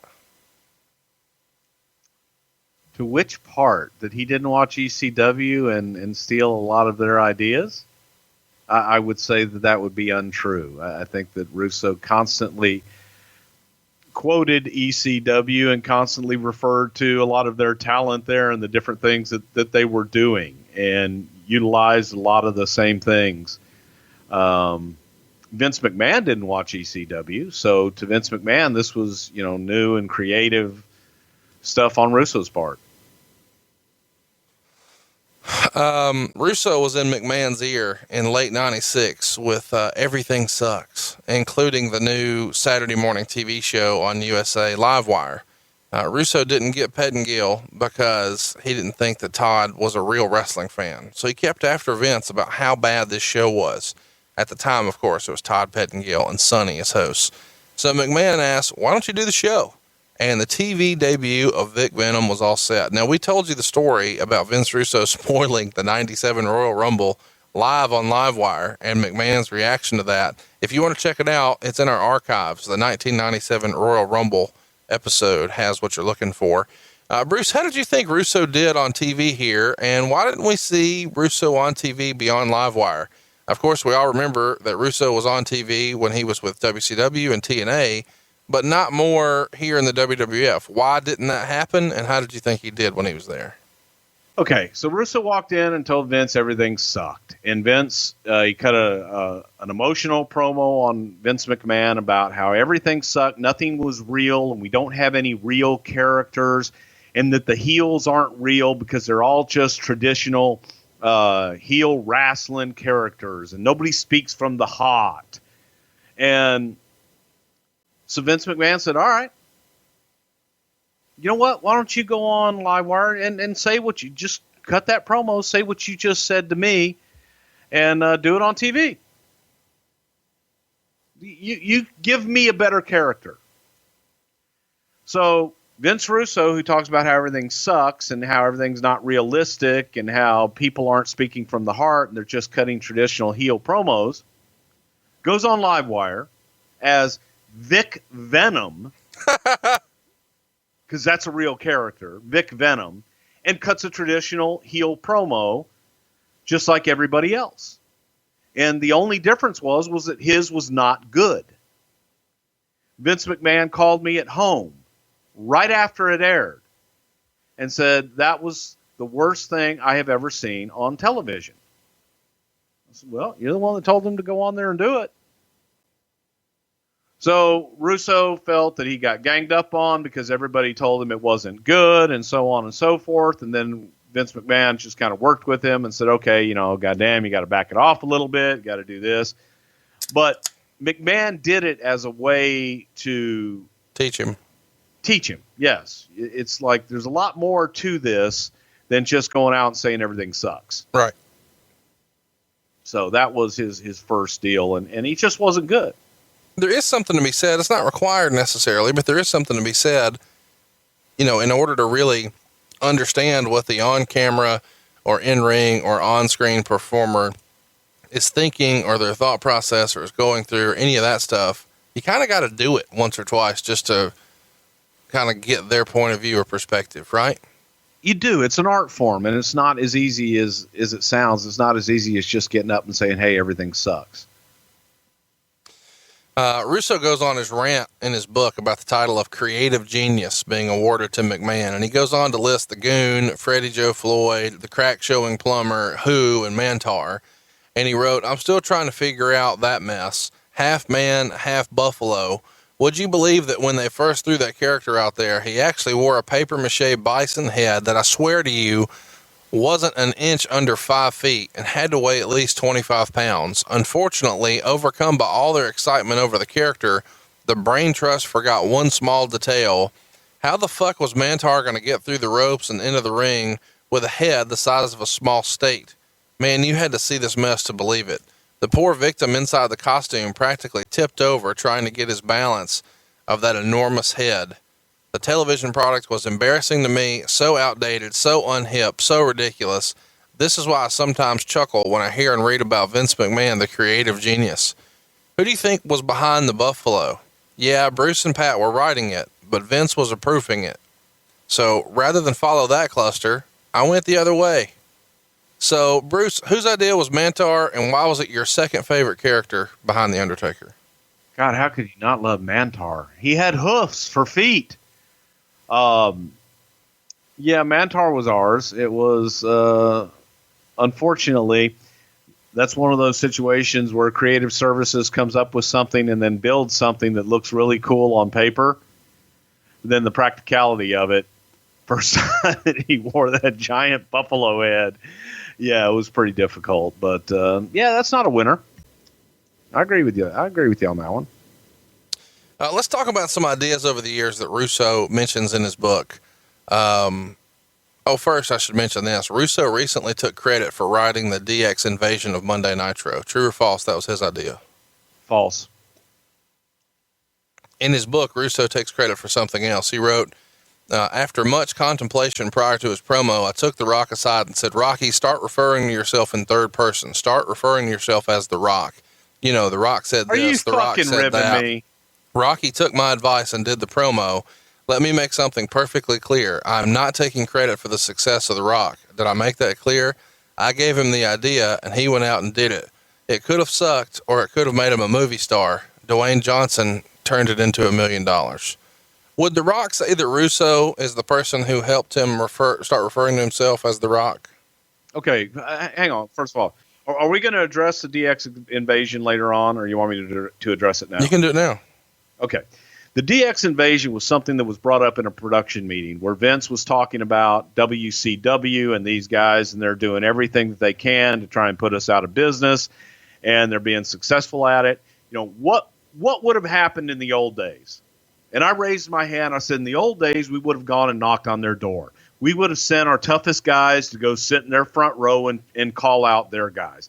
That's what they did back in the old territory days. So the DX invasion was something that we were in close proximity and came up with the DX invasion for them to go down to the Scope in Norfolk, Virginia, and basically make a presence, show up at their show. Vince Russo wanted so badly to go and produce that. And Vince McMahon wanted me to do it. And Vince McMahon sent me to do it. And I was told all the things that I couldn't do. One of the things that I was told I couldn't do was do not, under any circumstances, go inside the building.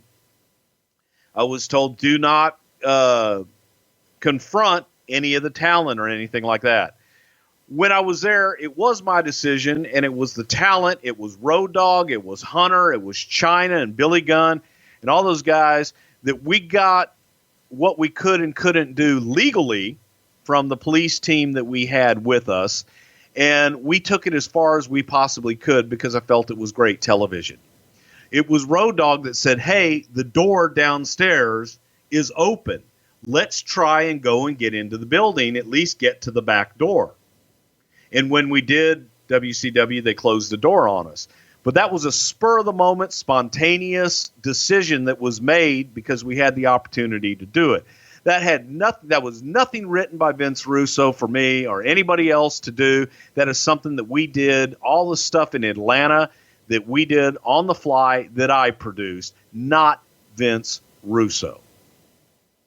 So now, what was the other? Now, you want to talk about The Rock? Well, yeah, I mean, he named him The Rock. No, he didn't name him The Rock. He said I just read it. Yeah, okay. Well, that's a bald-faced lie. And if you go back and you go on the archives of Vince Russo's podcast, you will hear Vince Russo talk about the story of how we came up with The Rock and the name The Rock. So, again, here's another instance of Russo talking out of both sides of his mouth. Rocky Maivia had been hurt and had been out with a knee injury. And he had been gone. Right before he had been gone, people were chanting, die, Rocky, sucks, so on and so forth. Now he's coming back. Russo didn't really have anything for him and came in to my office and sat there and said, you got any ideas for Rocky Maivia? And I said, yeah, turn him heel. I said, turn him heel and put him with the Nation. I said, but he's not black. He's Black Samoan. So put him in the Nation and make him a damn heel. Give him the microphone and let him cut a promo. About this same time, Jim Ross, I pitched the idea to Jim Ross. Jim Ross comes up with, he had heard a Deion Sanders promo where Deion Sanders talked about, Deion, he would always refer to himself in third person. He says, Deion says that he's going to have a good game this week. And Deion says that he's going to run all over so-and-so. And Deion says this. And JR goes, goddamn, Rocky should just, talk about how The Rock says. And The Rock says this. And The Rock says that. And refer to himself in third person. I'm the one that called Rock and pitched him the idea of coming back as a heel with Jim Ross in the room. And Jim Ross pitching the third person and calling himself The Rock. And that's how we got The Rock to come back into the Nation of Domination and start referring to himself as The Rock. And yes, 100% of the credit goes to Dwayne Johnson for his portrayal of The Rock and turning that into $1 million idea.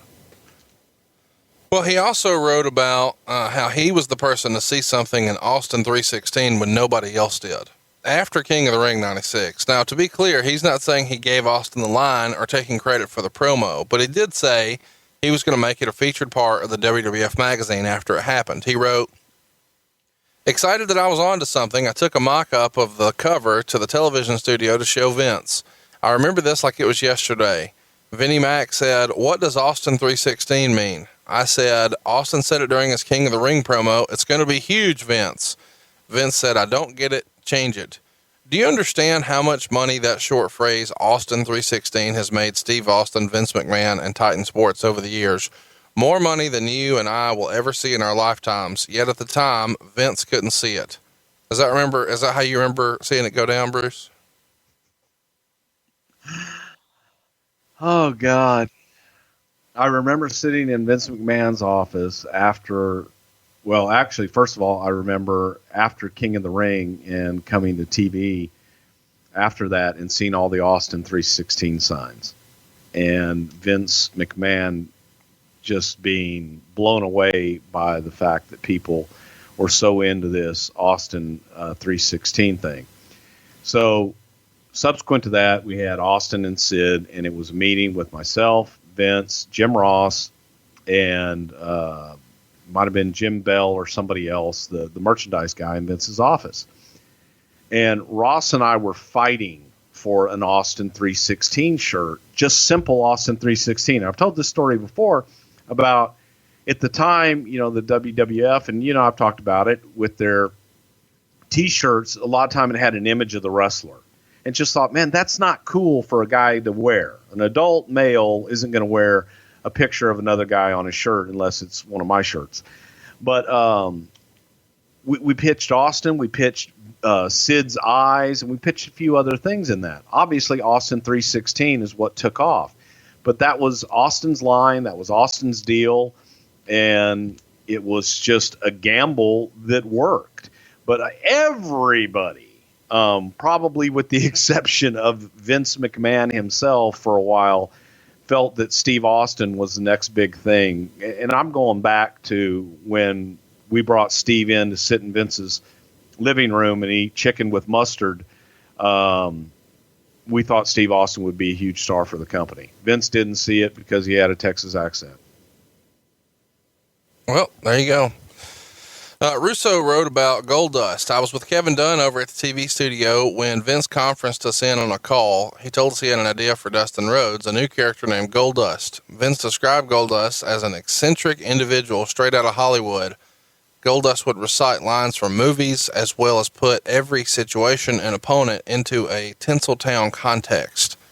Vince then broke into this deep, somewhat effeminate voice, a voice he wanted Dustin to master. When Vince hung up, I couldn't quite put my finger on what he wanted, but I went back to my computer and started writing for Goldust. I bought a few books with famous movie quotes and tried to fill them with various WWE superstars who would be foes of Goldust, and immediately I came up with the phrase, "You will never forget the name Goldust." In the first vignettes promoting the arrival of the new character, you never saw what Goldust looked like, only a graphic that read, "Coming soon to the WWF, Goldust." So the anticipation was built up for weeks. And then finally, the curtain parted and out he came, literally. And perhaps one of the most glamorous entrances in the history of the business, Goldust graced the runway in a gold sequin robe trimmed with glorious golden feathers. He goes on to kind of talk about how this thing caught fire, and he became, as Cornette would say, the hottest heel in the territory. They brought in Terry. What the fans were chanting at him that wasn't always positive. And he says, "There's no doubt people weren't forgetting the name Goldust. Man, it was magic. I wrote it, Dustin played it, and it was the hottest thing on WWF programming. No question this character was ahead of its time. At that point, nobody knew what was around the corner. Nobody realized that in about a year, wrestling would be out and sports entertainment would be in. Not to be arrogant, but I knew Goldust was the kind of heel the fans wanted, the heel of the 21st century. It wasn't the Goon or T.L. Hopper. It was Goldust. So what did Vince do with it? He killed it, stabbed it right through the heart. Man, I could feel Goldust's pain. Why would you want to kill the hottest thing you had going? The outside pressure was just too great, especially in the overseas markets. The controversy over was he or wasn't he just became too much. There was nothing I could do. There was nothing Dustin can do. And the character was put to rest." So Russo says the character was McMahon's idea, but he was responsible for all of the vignettes, writing, and character development. Fair? The idea was something that we came up with in a meeting with Dustin, where we were talking about different names. And actually, the funny thing is Stardust was one of those names that came up in that meeting. But Goldust is what we came up with. But yeah, it's fair. He did do a lot of the vignettes and the stuff out at the Academy Awards. He had a connection out there. So yeah, that's fair. I don't think it's fair that we killed it. We had to change it and adapt a little bit, but the rest is fair. This was rumored forever, and I think it even made the Raw magazine at the time, but Russo actually wrote that, "Hey, desperate people do desperate things. What do you want me to tell you? What a cluster. It got to the point I didn't even know what Goldust was. We'd just stick him out there and every week looking whacked. Maybe something would stick, but it never did. So now we had shut down the life support altogether." He's talking about the artist formerly known as Goldust here in that little run. However, moments before we were about to pronounce the character dead, I got a call from Dustin. "Vince, I've got an idea. Tell Vince if he pays me $1 million, I will get implants." "What?" I said. "A penile implant?" "No," answered Dustin. "Breasts." Let me break that down for you. Dustin Rhodes was considering getting breast implants for the wrestling business. Mind you, I'm sure Dustin was reacting out of panic. I'm sure if he'd really thought this through, a man walking around with women's breasts and all, he would have come to his senses, I think. And yes, McMahon did contemplate it, but that's what this business does to you. It makes sane men go nuts. Set the record straight here. Was this Goldust with breast implants idea ever on the table? Yes. Really? Yeah, Goldust wanted to get implants. And Vince wasn't going to have it. He did think about it. But I think everybody finally came to their senses. Oh, goodness. Well, Russo claims that Val Venis was one of his best ideas, too. He says it was probably his favorite creation next to Goldust. And he says back when he was looking to come up with a character for somebody, he would go look at interviews that they would do at the training facility, and then something would just come to him. He said he thought that Morley looked sleazy, and the guy creating a porn star was born. He thinks his early vignettes were some of his best work, and he thought that Val could have been a huge WWF star, but the outside pressure forced Vince to kill the character. Do you think that the WWF missed the boat with Val Venis, and did Russo create Val's character? Russo did create Val's character. You know, it's interesting. There seems to be a pattern here that if Russo creates it, it's great, and then Vince McMahon kills it, and because it's so great. Val Venis, unfortunately, that character is going to limit you. It's going to limit you to a certain point to be a former porn star. Personally, I thought that the character was great. I loved the gimmick. Loved Shawn Morley, and had a lot of fun with the gimmick, and I liked the character. But there was only so far you could go with that character, unfortunately. For every great idea in the wrestling business, there are 10 not so great ones. That's the way it works. You sift through the sand at times to discover that one real gem. Brain farts. We all have them, including yours truly. And then he rattles off a couple of McMahon's not so great ideas. One of Vince McMahon's ideas, according to Russo, was to have Goldust in a full body stocking as the naked guy. I think you guys actually did this with Midian. Putting Sable with the human oddities was Vince McMahon's idea. He even says that Vince wanted Golga to be a hunchback whose shoulders couldn't be pinned to the mat. Now that feels like the old WCW pitch. Do you remember this Golga hunchback idea? No, the idea with Golga was that the mask that he was going to wear was going to have huge bulges in the head. Yeah. But that was it. And he says that Vince thought nobody would understand the Blonde Bitch Project, which was a spoof of the Blair Witch Project with Stevie Richards and Blue Meanie. And he said, even though they shot this with Ed Ferrara, when they showed it to Vince, he thought nobody would understand it because no one saw the movie. Of course, it was a huge box office attraction and it drew a lot of money, but because Vince didn't see it, he didn't think anybody else would see it either. So Russo sort of dumps on McMahon's ideas here, but some of those don't really seem as bad as some of the stuff that people associate with Russo. I'm not saying McMahon isn't capable of bad ideas. We know he is, but it feels like we all are. Yeah. It feels like if you're going to make a case against Vince McMahon's creative genius, you could pick better, or in this case, I guess, worse examples. What are some of the worst ideas you remember Vince Russo coming up with? Well, the number one worst idea that he ever came up with was the Brawl for All, and it ended a lot of careers. It was a horrible idea, horrible conception, just on down the line. And of course, you can listen to that whole thing and what I think of that in our archives of the Brawl for All. But he came up with the oddities, everything that he did with Howard Stern people, Insane Clown Posse, Beaver Cleavage, Public Enemy, Nicole Bass, and the bloodbaths with the Brood, and the list just goes on and on. Now that we've done that, because I know everybody wanted to hear some bad ideas, let's hear some of the good ones. I love the way that Russo incorporated the three faces of Foley. And to be clear, because somebody said this the other day, the Dude Love whole thing, just so everybody knows where that came from as well. Yeah, that was Mick Foley's creation. That came from a conversation in Toronto in the dressing room between Mick Foley and Shawn Michaels. And Shawn and Mick were talking after their match, and Shawn said something about Mick Foley, you know, he was mankind, and just about the way that Mick looked. And Mick looked up at him and says, well, gosh, Shawn, I always wanted to be you. And Mick, and he says, what do you mean? He goes, oh, my alter ego was Dude Love. I was the sexiest. I was, had the long hair, and I was this sexy guy that all the girls loved, and I was Dude Love. And he talked about having videotape of this character. I asked him for the tape. I said, I got to see this. And I told the story of hey, Mick Foley always saw himself as this good-looking babyface character like Shawn Michaels. And Dude Love was born. And then I loved the way that they incorporated the three faces of Foley and the utilization of Mick Foley, and just getting to see that whole broad spectrum of what he could do. And I loved the Stooges. I loved the way that he used Pat Patterson and Jerry Briscoe and had fun with them. That was some entertaining stuff.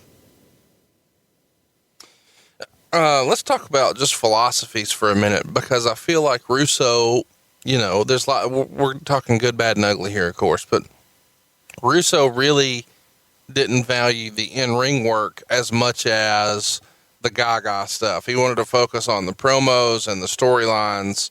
And, since he kind of says, everybody knows the business is a work, he's okay with some kind of outlandish ideas sometimes. Would that be fair to say? Yes. It feels like a lot of people unfairly probably pile on and say swerve for everything that Russo talked about, but he did like this air of unpredictability. And we'll talk about that a little more in great detail, but from your worldview, was a lot of his booking done just to kind of shock and awe the audience? That's my opinion. Yes. And I think that it was all about that. And as I say an awful lot, eventually that goddamn bell has to ring, and people are paying, especially in house shows where the majority of the money was coming from, especially at that time, was you had to have the bell to bell product. And if you didn't, then people aren't going to come back and they're not going to support you. And he just felt that the more you could shock people, that's all you really needed to do. He just threw shit at the wall and hoped something would stick. They came up with, this term. I don't know that Vince Russo ever used it, but a lot of times people would describe his writing style as like crash TV. Whereas, the old school way was you had 6 months in advance and you worked backwards and you had little subtleties and everything led to something. Russo, I think this is a positive, probably tried to write something for everyone. And it's kind of always been a knock on Vince that he only worried about the top guys and everything else was just kind of thrown together. I think Russo wanted to give some sort of storyline with teeth in it for everyone on the card. But when you've got that many moving parts, sometimes they don't always lead to something else, and it creates crash TV. That was the phrase I heard a lot. Do you think crash TV and the way I kind of laid out the synopsis there is a fair assessment of booking style that Russo employed?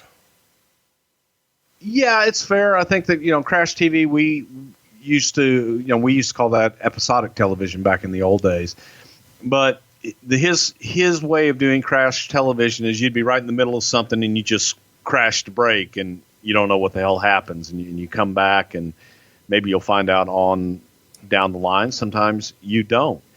But he was scattered and all over the place. One thing that I always did agree with and still do to this day is I feel that it is important that if you are going to put and invest any television time in any talent, that they should have a story and there should be a reason for it. So I always agreed with that, and I always thought that was something that Vince Russo brought to the table that was needed very much. Let me ask this, and I'm not trying to pile on here, but he's taking a lot of shots here talking about T.L. Hopper and the Goon and guys like that. How is it okay? How are those bad, but the oddities and beaver cleavage are good? Exactly. I mean, I'm with you on that, and it's no different than we were just simply trying to create characters, and we were trying to do it in a way that had traditionally worked in the industry, and especially in the WWE with these over-the-top characters, but give them some personality, and they were being used as enhancement talent. But we wanted them to have some kind of character as well so people would care a little bit. Well, don't get me wrong. They're certainly different characters, but it feels like, bad is bad. And so when wrestling's good, everybody likes it. But when wrestling's bad, everybody has a reason for why it's bad. And so, we could say, oh, this occupational gimmick is the worst. Some of these gimmicks are so over the top. Well, some of our favorite gimmicks are over the top. The Macho Man Randy Savage is over the top. The Big Boss Man is over the top. The $1 Million Man is over the top. The Ultimate Warrior is over the top. Demolition is over the top. So some of that stuff. What about The Undertaker? Yeah, the most silly gimmick of all time, is made into this iconic thing. And so I see how sometimes you don't really know, and a lot of it is in the execution, and certainly the storyline matters and all that. But it just feels a little weird that he's hammering on some of these gimmicks, but then some of the other gimmicks, okay, because they had their boobs out, it was better, or because it felt like it was Howard Stern, it was better. I don't know. It ages a little weird in hindsight.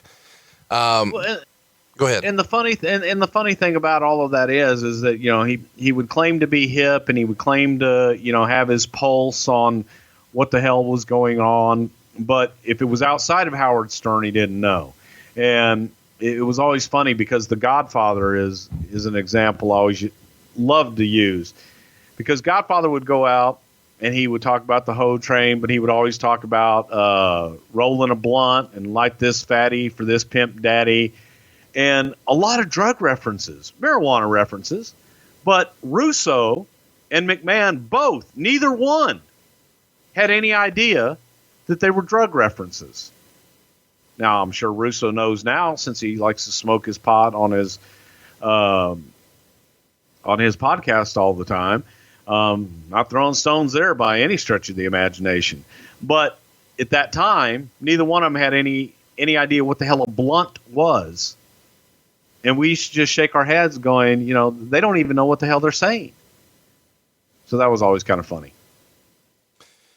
Let's talk about Stephanie McMahon. Russo wrote in his book that he was the one who proposed that she actually got on camera, and this happened during the Undertaker kidnapping angle.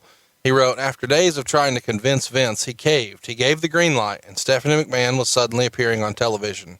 God, those early days were awful. Remember how Vince used to make her dress? Sneakers, pigtails, it was horrendous. Stephanie was a beautiful young woman. Why not portray her as one? But no way.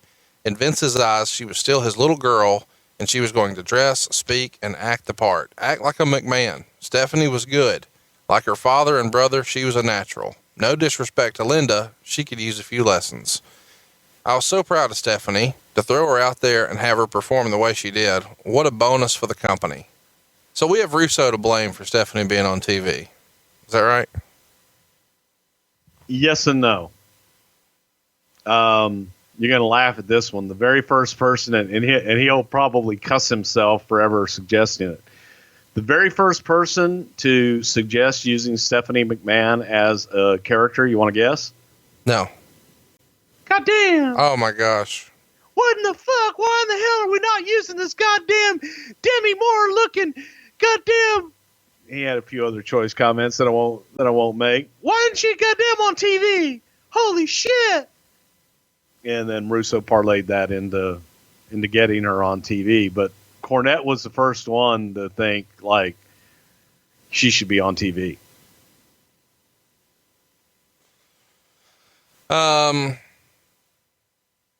Maybe eating a double cheeseburger with extra onion, double mayo, motherfucker. She's kind of dripping down her mouth. Then a little glob goes down and maybe gets on her bosom. Then she licks it off. He just wanted to do that one. In his book, Russo basically takes credit for the Montreal screw job. Did you know this?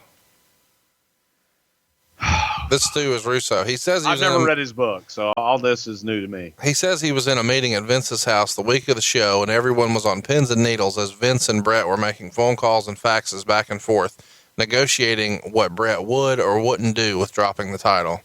He wrote, day turned into night, and the three of us sat there empty until it just hit me. Sometimes the answers too hard are the simplest and most obvious. Vince, we're making this way too difficult. Why don't we just do this? During the course of the match, let's have a spot where Shawn puts Brett in his own hold, the sharpshooter. As soon as Shawn clamps it on, have the referee call for the bell as if Brett quit.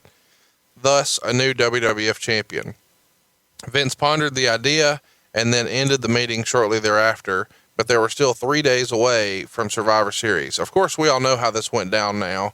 Russo wrote that that day McMahon avoided him, and he says he did that to protect Russo and to keep the heat off of him. But as he sat in Gorilla and watched the monitor with Undertaker, quote, I felt my heart swan dive into my stomach It was exactly what I had laid out to Vince. Is this the way you remember it, Bruce, that Vince screwed Bret? Wow. I got to say this. Russo's a creative writer.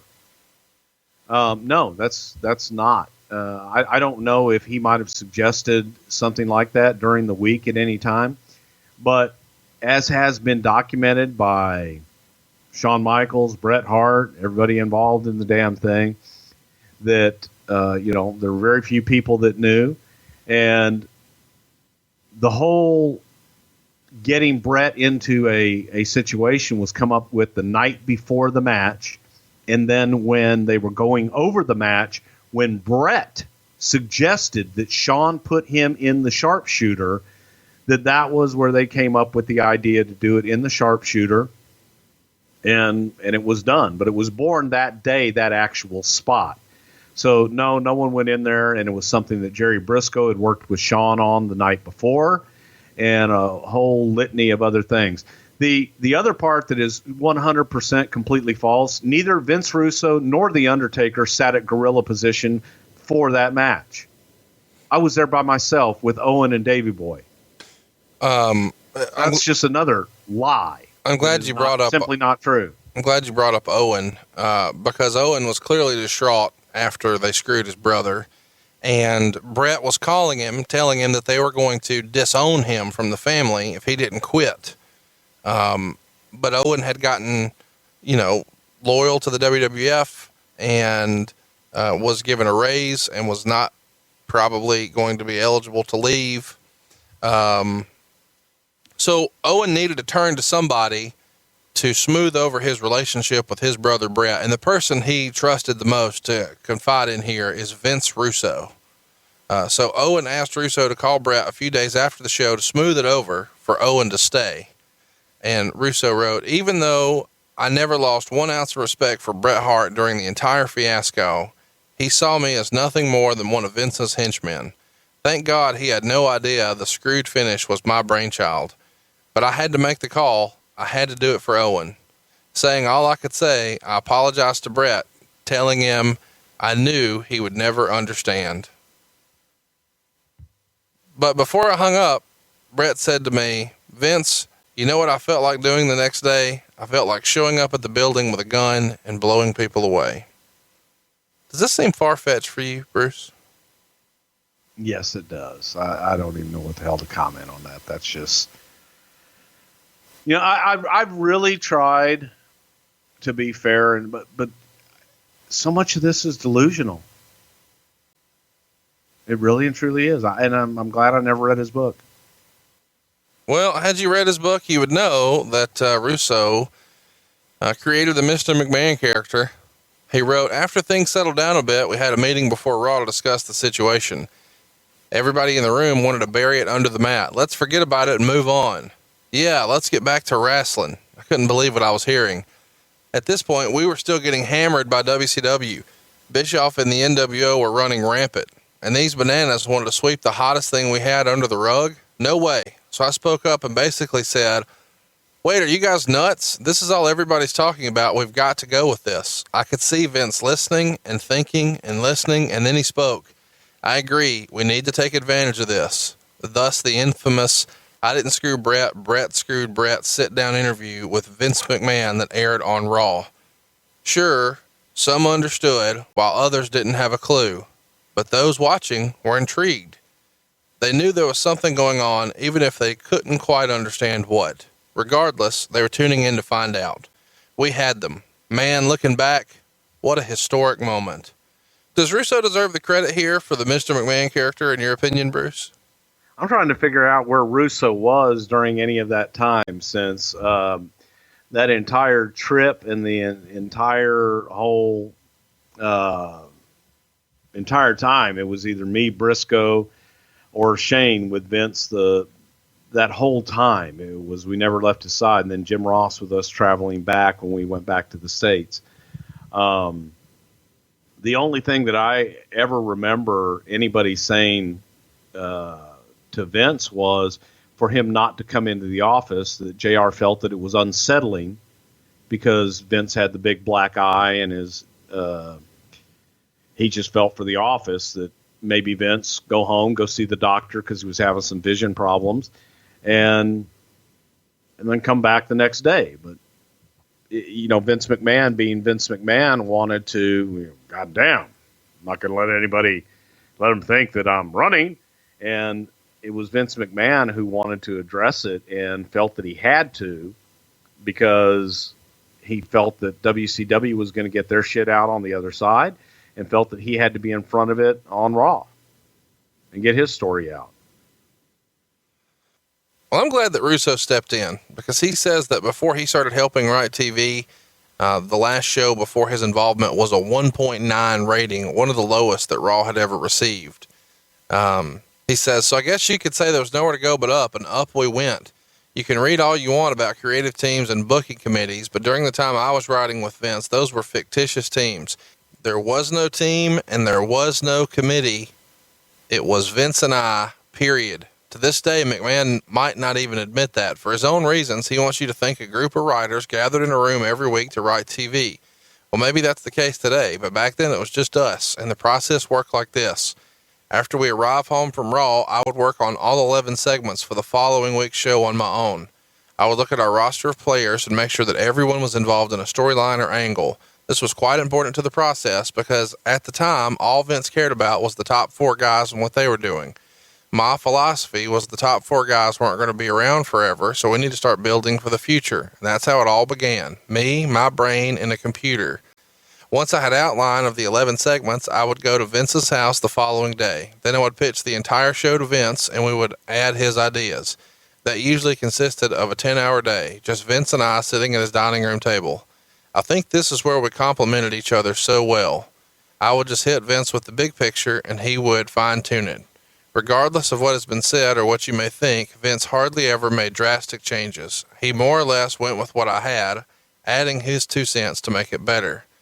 Remember, it's much easier to tweak a show than it is to sit down with a blank piece of paper and make something out of nothing. The next day, which was usually a Friday, I would format the show on my computer, and that's what it came down to, me and a hard drive. Here's where I went over it with a fine-tooth comb, from who would enter the ring first, to who would do the run-in, to who would go over, to whose music needed to be cued after the match, to the loser getting his revenge while the music was still playing. The final format involved everything, pre-tapes, live interviews, vignettes, commercial breaks, everything. Man, writing that was so tedious, so demanding. It took me an average of 8 to 10 hours to put the show on paper. From there, I would distribute it to everyone in the television production department. Then, usually around 6 p.m. on Friday, I would go to Vince's office with the formatted show, and we would tweak some more. The tweaking would go on all weekend and continue up to and even during the day of the show.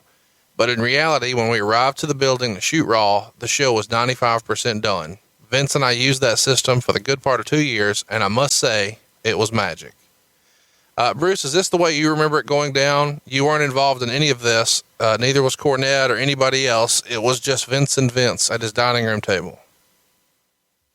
For a long time, I mean, everybody that works in that creative process, that's very similar to how it works. So that's the way that it did work for a long time. Anything else you want to add to that, or are we just going to sit here and stare at each other? No, I mean, it's basically that's fairly accurate, what he laid out, but it's always going to be Vince McMahon who's going to have the final say on what goes and what doesn't go. And he, as he said, he's going to tweak it. Vince is going to tweak it, and he's going to change it all the way up until it actually airs live on the show.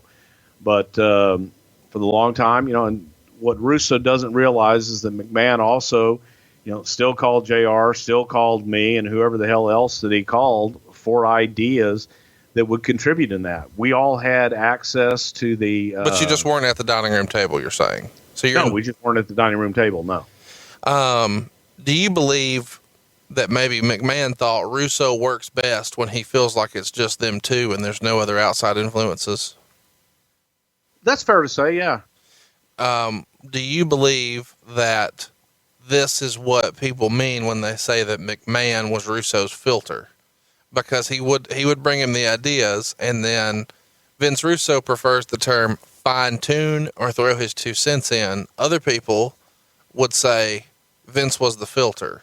Isn't that McMahon was the filter? But that's kind of the same thing, is it not? Yes. you know, if the idea still comes through him and he tweaks it or fine tunes it or whatever word you want to put on it, he's filtering it in another word. Is that fair? Correct. He says, working that closely with Vince, you couldn't allow your feelings to get hurt. I mean, at the end of the day, it was his company. If he liked something, he liked it. If he didn't, he didn't. Luckily, 9 times out of 10, he liked my stuff, which implies that he did at least filter one idea there, in his own words. Very, very rarely did we go toe to toe. I can only remember one time where I got really hot, and it was because he was caving into the talent, and I knew it was wrong. It was the Highway to Hell SummerSlam, 1998. The main event being a match between The Undertaker and Steve Austin. Taker and Steve were hell-bent on going into the match with a respect for each other rather than a hatred. The reason was obvious. Behind the scenes, these guys got along. But the truth was, nobody cared if these guys went out drinking after a long day's rocking. They wanted to see them kill each other. Well, Vince caved, and the match sucked. It was Madison Square Garden, a full house, and nobody cared. After the match, Austin and Taker were both disappointed, and they couldn't understand the lack of crowd response. Hey, I could have told them, and did. Do you remember this at SummerSlam 98, that these guys really wanted to approach the match a different way that ultimately left it flat? I don't know that it was left flat. I think that's a matter of opinion, but I do think that it is always going to be better when you have an audience and the audience has someone to root for and someone to cheer, to boo. And these guys felt that they should go in as equals, and they felt that they should go in, as he said, with a respect for one another. I didn't think that the match was bad, and I don't think that they shit all over it. I do know that, I don't think Steve and Taker thought it was their best effort. But that's just simply a matter of opinion, and that was something that the talent wanted to do, and Vince McMahon is always going to listen to the talent and will probably usually err on their side. Yeah, we'll talk about that in a minute as well. Russo did say there's lots of misconceptions about working with Vince McMahon that you wouldn't know unless you work closely with him. He says that Vince is not great at concepts, ideas, and big picture stuff. He's not this master everybody makes him out to be, but he believes that McMahon's forte, and the thing that he would blow him away with constantly, was that he could take things and make them a little bit better. Quote, he visualized things better than I ever could. It was a small tweak here and there that would turn a $50 million picture into a $100 million blockbuster. And that was Vince McMahon's genius, seeing things that nobody else could. Do you think that's a fair assessment, that maybe it's not always the big picture that's where Vince is best, but his short game is unbeatable? You mean kind of like a filter? Bingo. He also but I do disagree also on the big picture thing, because I've always found, and again, it comes from 22 years versus 2 years, that his big picture is unlike anything I've ever seen in my life. I mean, yeah, he told us like back in the, what'd you say, the mid 80s or late 80s, early 90s, he's talking about a network way before that was a real thing. Yeah, and I'm thinking it's a cable network or sure. A regular television station. Well, he probably was too. It's not like he's like, it'll be by Netflix, pal, in 1991. Yeah. No, I know. You know what I mean. But no, he always did have those grandiose visions, always has, and probably still does today. He also says one of Vince McMahon's best attributes, and this surprised me, was his patience, because I've never really considered McMahon to be a patient person. But Russo says when the ratings would come in every week, they'd all be sitting at his house, but Vince never had a strong reaction one way or another, even when they were losing the Nitro. He says that Vince would often joke, we worked damn hard for these threes. And this is a side of Vince McMahon we don't get to hear about very often. Does this version of him really exist? This patient, stay the course, it'll be okay in the end. There's no knee-jerk reaction. I think we as fans kind of armchair quarterback the booking and see when they hotshot something, and we assume, oh man, they're doing this already. They could have dragged this out a little more. This is over too soon. I wish there was more patience. But here Russo's saying, no, he could be very patient. What say you, Bruce? He definitely could be. He could also be that knee-jerk son of a bitch too. And there were times, it's funny, and I guess in competition, when you're moving upward and you're happy with that, there's time to be patient. I think nowadays when he looks at the ratings and they go down, there may be more of a knee-jerk reaction to, God damn it, we got to fix this. So you get a little bit of both. I think it depends on his surroundings at the time. Russo described the booking philosophy that he worked out with McMahon like this: "We wrote every show to be better than the last, and every show as if it were our last. You see, there was a formula. Along with patience, Vince and I took every traditional wrestling outcome or finish and went the other way. Whatever the audience was expecting, give them the unexpected. Immediately, this brought unpredictability to the product, something it had been lacking for years. Baby faces would do heel things, and sometimes heels would even do babyface things. This was unheard of. It had been written in stone. A heel had to act one way, while a babyface acted another. Well, guess what? We threw that stone off the Brooklyn Bridge. There were no more rules and regulations." In your opinion, Bruce, how critical was this tweener style booking to the success of the Attitude Era, and does Russo deserve the bulk of the credit for it? I think Russo deserves some credit for bringing it up and being able to sell that idea to Vince and to sell him to actually try it on and do it. It's nothing new, and it's nothing that hadn't been sold to him before. It was a new voice. It was a new sales pitch. It was some people used to say, it was the shiny new car. So he was listening to it more, and thank God he did, because it did help the business. And I do credit Russo for a lot of that. But it was, as Vince McMahon used to try to explain to everybody, we don't have black and white anymore. It's shades of gray.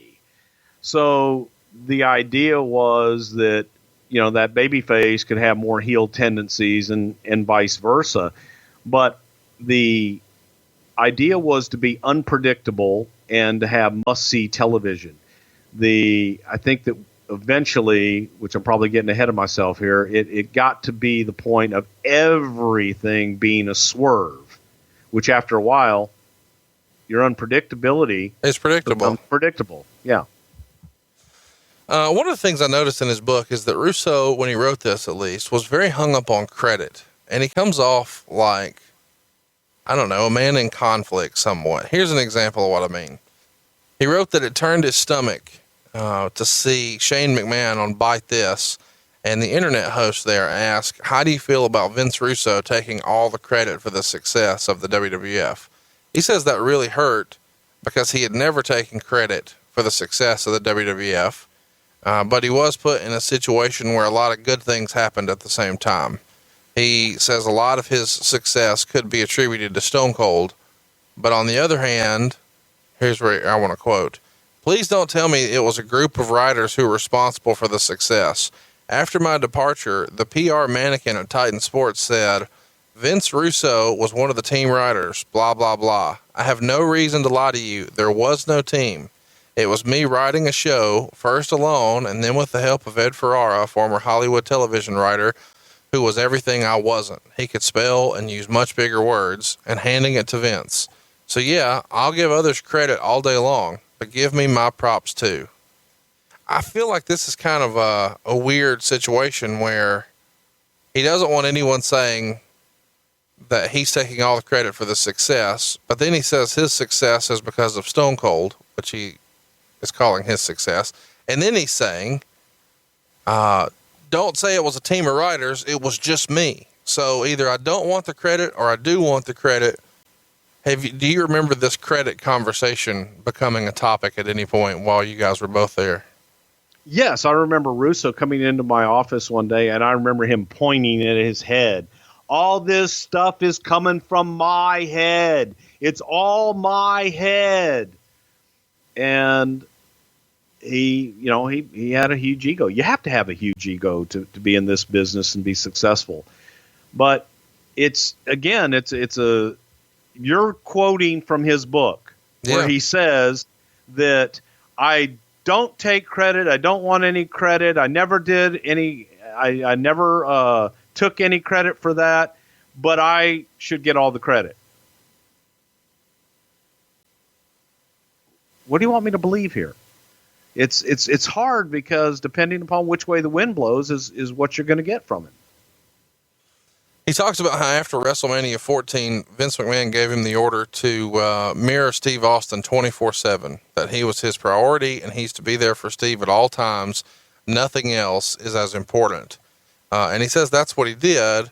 And so he wound up spending a lot of time, but he never felt like he was close to him.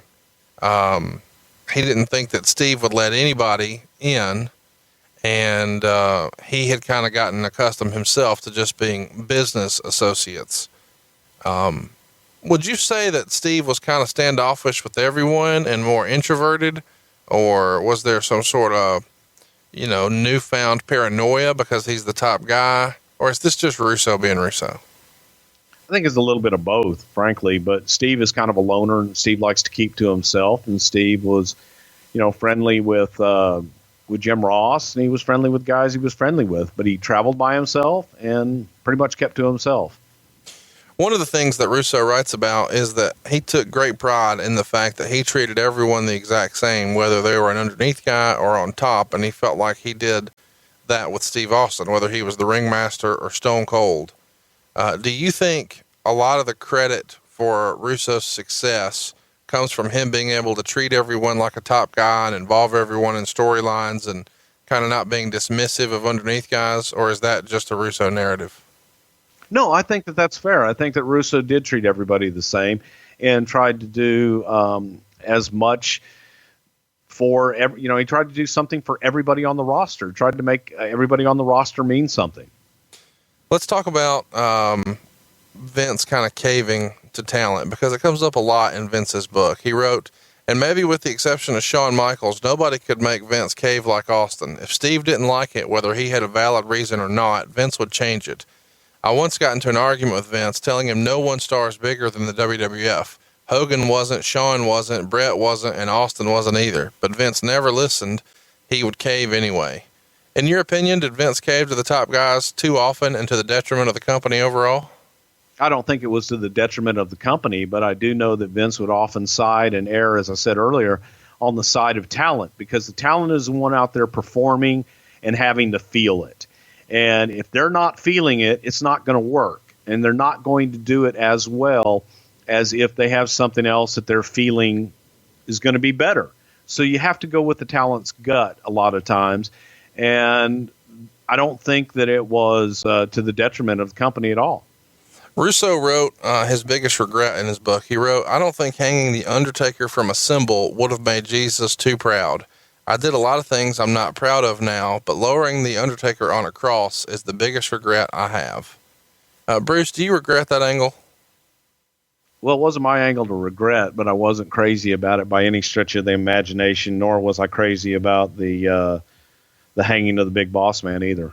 There were a lot of things that I wasn't really proud of that we did during that time. What's your biggest regret? Do you have one in particular? Wow. Besides doing this podcast with me? You took the words right out of my mouth. Yeah. Let's talk about Triple H, because he's obviously somebody that a lot of people listening want to hear about. He wrote in his book, I'll never forget Jim Cornette sitting at Vince McMahon's dining room table and making the statement, Triple H will never draw a dime in this business. No, Jim, he hasn't drawn a dime. He's drawn a billion dimes. So Russo's a pretty big Triple H fan. He continues, the game. I gave Hunter that moniker, and I cringe every time I hear JR scream it. Man, if I was paid royalties, I'd be living in San Francisco, retired, and sitting in Pac-Bell watching a Giants game right now. So many characters were my creations, their look, their name, their catchphrases. As far as you remember, did Russo come up with the look, name, catchphrase, and the game for Triple H? He definitely did not come up with the look. I don't know if he came up with the game or not. That might have been something that Russo wrote in promos at some point for Hunter. So that may be true. I really don't know that one way or another. I do remember, Corny and Vince McMahon saying that, Triple H would be a mid-card guy at best early on in his career. And Russo was a huge proponent of Triple H. And I dare say that without Russo at the helm at the time, that Hunter probably would not have gotten the breaks that he got at that time. Was Russo, in your opinion, the biggest advocate for Hunter at the time? Yeah, and then Vince McMahon became, but Hunter was one of those guys that was always around and always asking questions and wanting to be a part of whatever he could do and wanting to learn. I liked Hunter because I always liked his attitude and just willing to do whatever it took to learn the business. So, but Russo was definitely on the, pushing Hunter and had an awful lot of ideas for him. Russo wrote in his book he didn't see what the big deal was about the curtain call. He thought everybody was kind of overreacting, you and Cornette in particular. And he says, for the next 6 months or however long it was until I started booking, the office buried Hunter. They punished him like a third grader who'd been caught wearing shoe mirrors to school. But that's the way the business was back then. The office punished you, tried to teach you a lesson whenever you did something that they didn't agree with. I can tell you that wasn't my way of handling things when I came along. I didn't believe in those ancient ways of doing business. If somebody screwed up, tell them, correct it, and move on. If they needed to be reprimanded a second time, then act accordingly, but to their face. Don't screw with them and keep them in the dark about what's going on. So Hunter was in the doghouse. They tested him on every level to see if he was going to gut it out, and he did. He shoved it right up their tails. Did you ever have a discussion with Russo about the curtain call in particular? And do you remember this being a debate, or was he just kind of passive about it? I'm sure I did. I don't remember anyone in particular, any one specific interaction with Russo about it, but I'm sure that I did at some point. And it was simply a feeling of what they did being disrespectful to Vince, being disrespectful to the memory of Vince's dad, and doing it in the garden, in our home. It was something that hadn't been done before and that everybody was upset about, not just me, not just Cornette, but Vince McMahon and pretty much every one of the boys that wasn't involved in the curtain call. So, and in addressing things to their face, we did address it with Shawn and with Hunter to their face. I personally did. I know Vince did. I know everybody that was involved in that did. So I don't know what he's alluding to there that didn't address anything with Hunter to his face. Hunter was punished, and he was considered for King of the Ring, and Vince didn't feel like he could trust him at that time and wanted Hunter to prove himself, and Hunter did. Did the punishment stop when Russo was more in control? And do you remember that being like why it stopped? You guys would have just continued like right now? Oh, absolutely not. No. And because Vince, again, he felt that he had done his time, and once he proved himself, then, hey, let's try something here. Let's talk about China. He wrote, the first time I ever saw Joni, I swear to God, I wasn't so sure she wasn't a man. I'm both ashamed and embarrassed to say that because I would soon find out that Miss Laura was 100% woman. Joni, in my opinion, truly was the ninth wonder of the world. As a matter of fact, I gave her that moniker. She could go toe-to-toe with any man on the roster and often did. At the time, she was taking close direction from Hunter, and when I laid out a story for China, Hunter had to be present. Occasionally, that made things difficult because at times Triple H was a bit overprotective, understandably so. But you have to wonder, how does Joni feel about that today? Hunter is no longer an active part of her life. Would China's career have gone in a different direction had she taken more control of it? The answer is we'll never know, but I'll tell you this, the bigger Joni got, the less opportunity she was going to get. Again, it was the Sable syndrome. In this business, a woman is only going to be allowed to get so far. I kept wanting to push Joni. I wanted to push her to the moon, but there was this underlying force that prevented me from doing so. Isn't it ironic how both Rena and Joni had to take the same path, leaving the WWF so they could attempt to realize their full potential? So two things I'll talk about here, Bruce. I had never heard the whole Hunter had to be present before. Is this accurate? I don't really probably so from his vantage point, pitching stuff, because it was always, whatever Joni was doing, she was doing with Hunter. So I'm sure Hunter wanted to be there. But they were also an item at the time. So they did everything together. Whenever I would call either one of them, both of them were usually there, and it was kind of a team decision because they were a package deal. What do you think about Russo saying the WWF couldn't or wouldn't push women past a certain point? I think that was probably, fair, but at the same time, I think that they did an awful lot with women going back, using Sable as an example, using Sunny as an example in China. And you look at where they are now, I think that the females are in a much better place, but I like, frankly, where the women are now as athletes and having matches and competing and being a part of that versus the way that Russo portrayed the women and how he did in the WWF early on with the lingerie matches and all that stuff. You You didn't have the workers. You didn't have what you have now. Beautiful women doing what they do. Let's talk about DX. Russo says that McMahon, Vincent Kennedy, was the person to see the New Age Outlaws before he did. They'd been going with Shawn and Hunter for a while, but they knew they wanted to add 2 more guys to the group. But it was McMahon who pitched it be Road Dogg and Billy Gunn. And Russo admits he didn't see it, but he also says that Shane McMahon was very important to this whole process. He was in his mid-20s then and was the ideal demographic for who they were looking for. So they kind of leaned on Shane to help shape the look, the music, what they wore, the ring entrance, and Shane's enthusiasm got Russo more involved and hooked.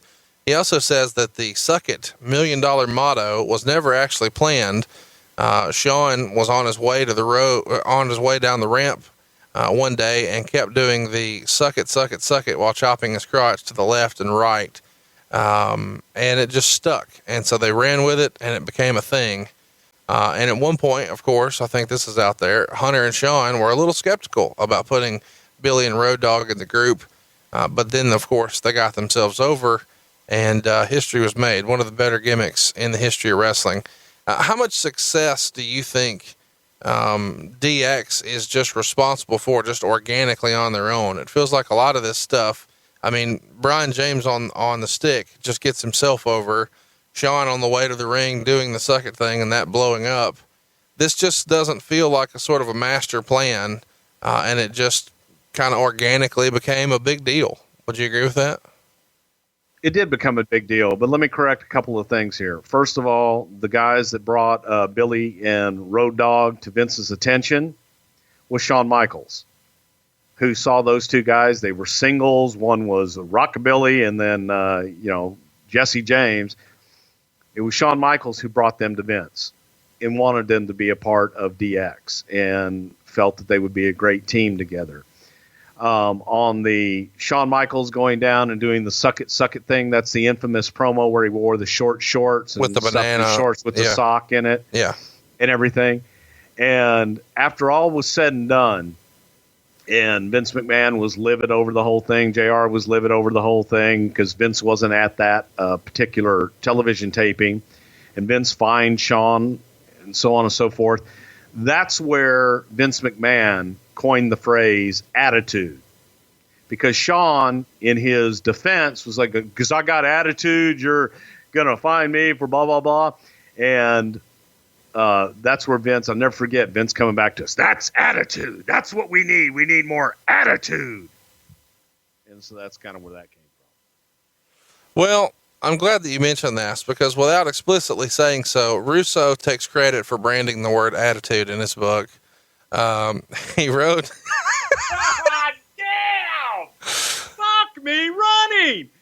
The next thing he's going to do is take credit for the headlock. That was me. I invented the headlock. Just ask Jerry Briscoe.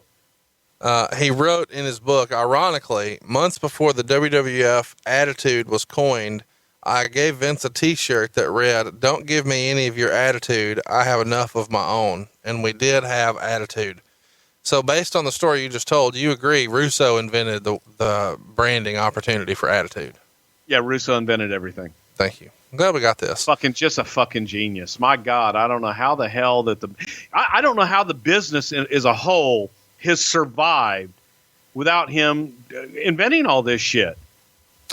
Russo did admit a little bit of guilt, or I don't know, some sort of struggles morally. He says, "At the time, even though I was writing a show that wasn't for kids, I knew that kids were watching. At the beginning, I simply ignored it because I was a man possessed. I was on a mission looking to succeed by any means necessary. I was looking for acceptance. I was looking for your approval. I longed for reward. That's what this world will do to you." I feel like this is kind of refreshingly honest here. Did you ever struggle with some of the stuff you guys were putting out at the time? I mean, I know your kids were too young for this, but if they were of age, would you let your kids watch this?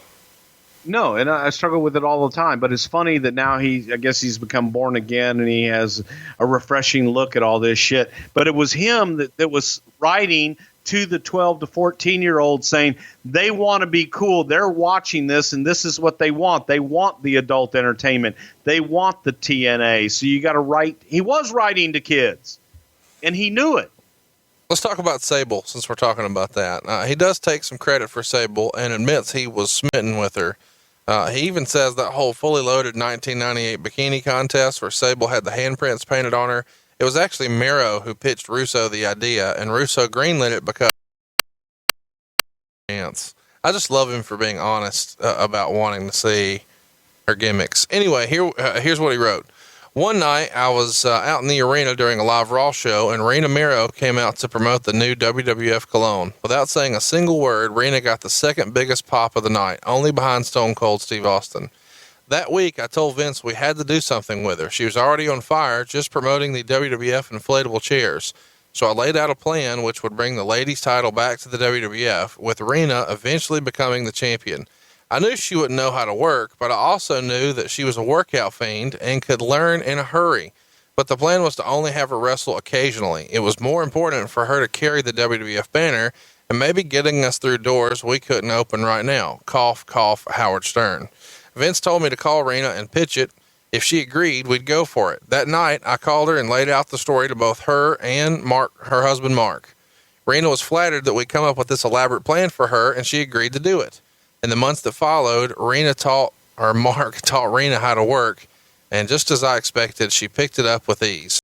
Rena performed above the call of duty once she stepped in the ring, doing things I had never dreamed she could pull off, and in a matter of weeks, she became a bona fide WWF superstar. Again, all credit to her. We gave her the platform, and she delivered. So when I just went through this excerpt with you, you had a conniption fit on camera. So kind of catch me up. I don't know where you want to start here.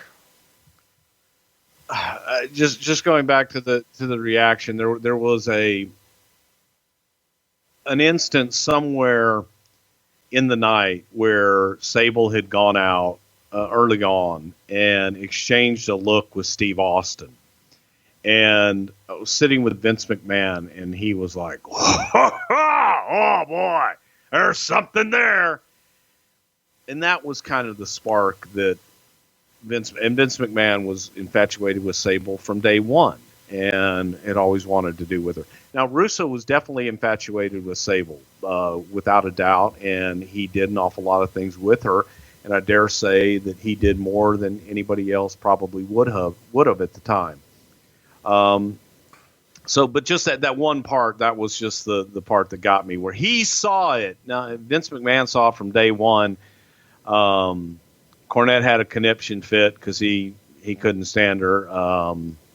But it was a look. It was a look that was exchanged in front of the people, and there was actually a reaction from the people. But it was the way that Steve played it off and the way that Sable played it off that we went, "Oh fuck, there's something there." That was my reaction to that. But you got to give Russo credit for what he did with Sable. Yeah. Let me ask you this. Is it a little offensive to think, hey, I know she can't work, but let's just, let her take a few bumps for a few weeks and then we'll make her champion? If this was the men, this conversation would never happen. Is this just the way, why was it different for women back then? You guys were just a bunch of racist, sexist assholes? Well, I guess Russo was. I don't think he had the authority to do this on his own. Well, he just said he did. Okay. Russo says the guys hated Sable, and he suggested it was mostly based on jealousy. They were trying to make her life miserable, even taking a dump in her bag. And he says that the guys doing this were just acting like children. Russo wrote, despite Rena's success, Vince was being persuaded by the boys to diminish her role. I'll say it. I love the guy, but when it comes to women in the business, in my humble opinion, Vince takes on a sexist attitude.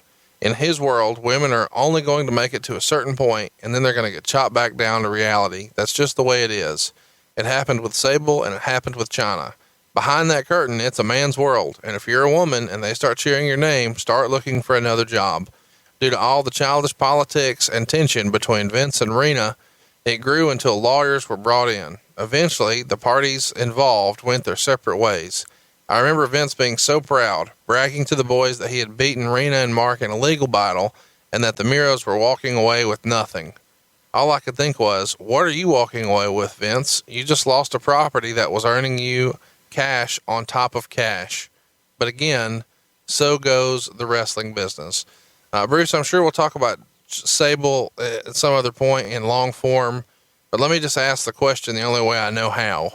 The rumor and innuendo were that Sable sued for sexual harassment. Was that part of the lawsuit to the best of your knowledge? I believe so, yes. Did Vince get in them guts? Dude, I'm not even going to dignify that with an answer. So it's a no? I have no idea. So what happened?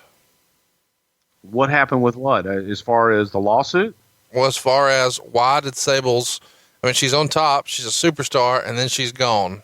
Give us the Cliff Notes version. She wanted more money. No, she wanted more money. And I think that Sable at that point, she had gotten a big head and she wanted more and more money, and money that Vince wasn't willing to part with. So she went her separate ways, and then she sued the company for money she felt was owed. And she felt it was owed. I guess what I'm trying to wonder is, when I asked about this, you said, well, she asked for more money, and it was kind of inferred, hey, since we didn't give her the big contract, she sued for sexual harassment, thinking she could get a payday there. That was kind of the series of events, yeah. Do you believe there was any sort of inappropriate wrong, or that Sable was wronged, or anyone was inappropriate with her? I think that anytime that somebody craps in your bag and does that, and she was, that's wrong, man. Come on. Controversial hot take, kids. Yeah, that was during that same time, and she felt that she was being picked on, and the guys, if you are not wanted in the dressing room, man, they'll make it known. Russo wrote in his book that WrestleMania 15 was supposed to be a three-way with Rock, Austin, and Foley, but that Shawn Michaels came to TV and got in Steve's ear and told him that it should just be Rock and Austin. So Austin goes to Vince to change it, and Vince caved. Russo said that he was the one tasked to give the bad news to Mick, and that Russo was livid at Shawn for doing this and buried him to Hunter. That, of course, gets back to Shawn, who then threatens to kick Vince Russo's ass. And eventually, after all the dust settles, Russo says that Vince realizes that Shawn created all of this. And he wrote, Vince never wanted to see or hear from Shawn Michaels again. He was just flat done with him. Do you remember Shawn being a shit disturber at WrestleMania 15 and Vince thinking, you know what, we just need to put him on the shelf for a while? I remember this whole incident, and I remember Shawn Michaels confronting Russo and telling him, he goes, I may not be able to kick a lot of people's ass, but I know I can kick your ass. That was in his book too. He put that. Yeah. So this was just during time that they brought Shawn back for some different things. Shawn had an idea, took it to talent, and anytime when you're in that creative process, you get so married to your ideas and you have pride of authorship. It's happened to me, happened to Russo, it's happened to everybody that's been in that position. The talent change your stuff. And that's all that happened here. Russo wrote in his book, there was nothing better than putting Rock and Mick together. I lived for their entertainment. Whereas all Vince cared about was what Austin was doing, I made Rock and Mick my priority. Working with them gave me great pleasure. They were the two best human beings on the roster. One of my all-time favorite projects was Rock, This Is Your Life. I'll put that segment up against anything that ever aired on television. Two of the best, and one of the best things I was ever involved in writing. I remember watching this from the gorilla position and never wanting it to end. However, in the corner of my eye, I could see Vince, and he was getting antsy. After it was over, Rock and Mick came back through the curtain, and I congratulated them and told them how much I'd enjoyed it. Once they left, McMahon called me over and said, Vince, what the hell are you doing? That ran over 15 minutes. McMahon was hot. What could I say? I knew he was wrong, and I was right. The rating for that segment was going to be through the roof. Now, Bruce, the WWE has just tried to recreate this, and I guess they failed with Alexa Bliss recently. The success of this segment is still, all these years later, very much in WWE's mind. And why? Well, it drew an 8.4 rating. It's the highest rated segment in the history of Raw. And Russo wrote in his book that even after the rating came out, McMahon never apologized. Do you think, or what do you think here, Bruce? Do you think that Vince should have apologized, that said, hey, I was wrong, and then celebrated this segment? Or is that not in his character to do so? It's not a point of it being in his character or not. Russo, if you're going to write the show, you have a lot of responsibilities. You have to be able to time the show out appropriately, and you have to be able to adapt and know exactly what your talent is going to do. To go 15 minutes over your allotted time, that now is affecting it affects the entire rest of the show. So a lot of things had to be cut, a lot of things had to be rearranged, which Russo didn't have to do. He's back there high-fiving Rock and Mick. So that's where the frustration comes from. That's where the frustration comes from, because it's great, happy it was a highly rated segment, happy that it did well, and it was a very good segment. However, you can write that same segment in a shorter amount of time, and or if you feel that you still need that 15 minutes, then allot for it and plan for it. But that just was his naivete of writing television. Let me ask you this. What was the payoff of that segment? What did it lead to? Mr. Sacco. Well, to me it did, because it was Urkel the Clown, and Urkel came back, and then we had sock puppets with Vince in the hospital, and to me, that's what I always take out of it. So what is the payoff? What are you telling me? No, I don't know. I just, normally when you've got that much television set to something and there's this huge rating, there's a follow-up and then on the next pay-per-view, that wasn't really the case. Right. He wrote, I feel so corny for saying this, but I have to. Vince and I grew really close. At times, he almost felt like a father to me. I cared about him so much, his family, his business, maybe as much as I cared about my own flesh and blood. I really enjoyed seeing him overcome everything to once again be the king of the kingdom he created in the first place. Back in the days of writing the magazine, that's all I ever wanted to do, to give back to him for all the enjoyment he'd given me growing up. And I had done that. I have my critics out there, but the fact remains that without me attached to his hip, Vince never would have achieved the success he did during that time. Financially, Vince took care of me. I never had to ask him for more money. My salary went from $60,000 to $350,000 in less than 5 years. On occasion, he would even slip me a check with a lot of zeros, just for the sake of it. Looking back, I think Vince and I had a unique relationship. Vince used to tell me, if you knew how I was back in the day, you wouldn't want to have anything to do with me. I'm glad I didn't know that, Vince. This one was a lot better. It comes off here like Russo's a pretty torn dude. He's not really sure how to feel about Vince McMahon. And I read this a lot whenever I hear guys who kind of have this love-hate relationship with him, where on the one hand, he took care of me. On the other hand, he couldn't have done it without me. It turns my stomach when he doesn't give me credit. I think of him like my own father. How common is this sort of, man, I don't know what to think about Vince McMahon feeling amongst those who work close with him? I think it's fair. I think that, as you say, everybody kind of has that relationship with him, but, that's a fair look at him. Russo says that around this time, the pressure to create Raw and keep the ratings where they were at a certain level was just eating him up, and he started to crack. He had worked on this big angle for days, and then when a talent didn't want to understand the big picture, they went to McMahon to get it changed. And this created what Russo called a house of cards effect on the whole show. Now, Vince would just say, we're going to go another direction, but really that put the pressure back on Russo, rather than just standing up to the boys, at least from Russo's perspective. Specifically, Russo wrote, Vince hated confrontation when it came to the boys, adding, he seemed like a mother who just couldn't say no to her children. If a talent didn't like something, he changed it, even if Plan B stunk. Worse, when he did it with me in the room, it killed my credibility. On this occasion, I was in the room. I was so hot when I got back to Titan Tower, so I scheduled a meeting with McMahon. As I said, I was on the verge of the breakdown, so maybe I was just using this incident as an excuse to clear my system of anything and everything that was poisoning it. To this day, I don't really understand it, but as I sat down in a chair across from Vince, I started crying like a baby. I couldn't stop. My emotions, whatever they were, came out in a river of tears. The expression on Vince's face, and I don't think he knew what to say.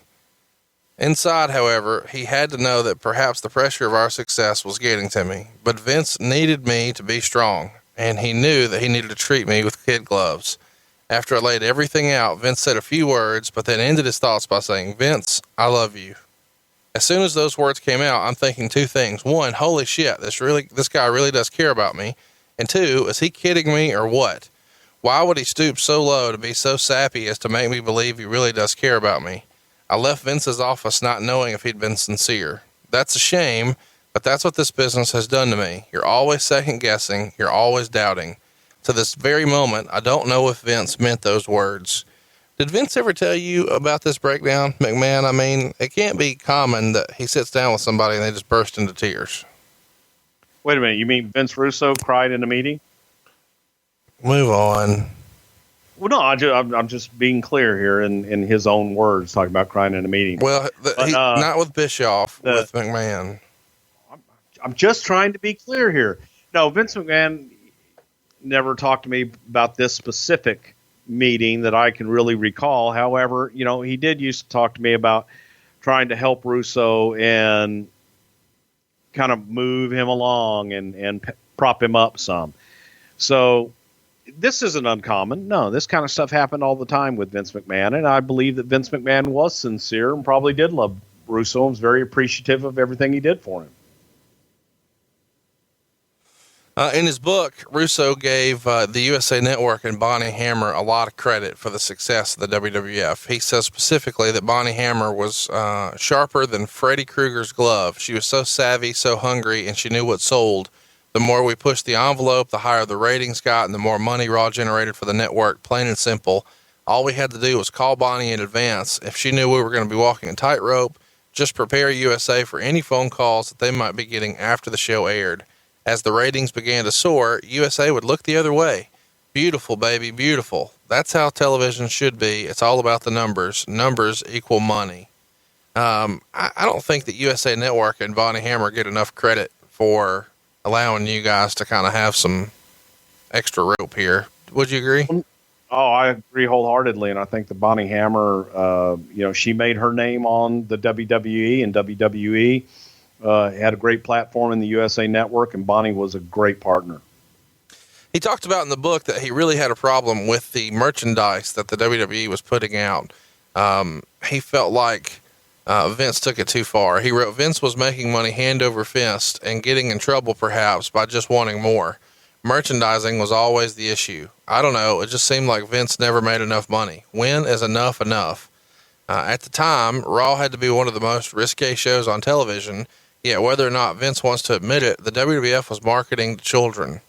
And he would go through kind of a situation here where he runs through all the different silliness that he had booked.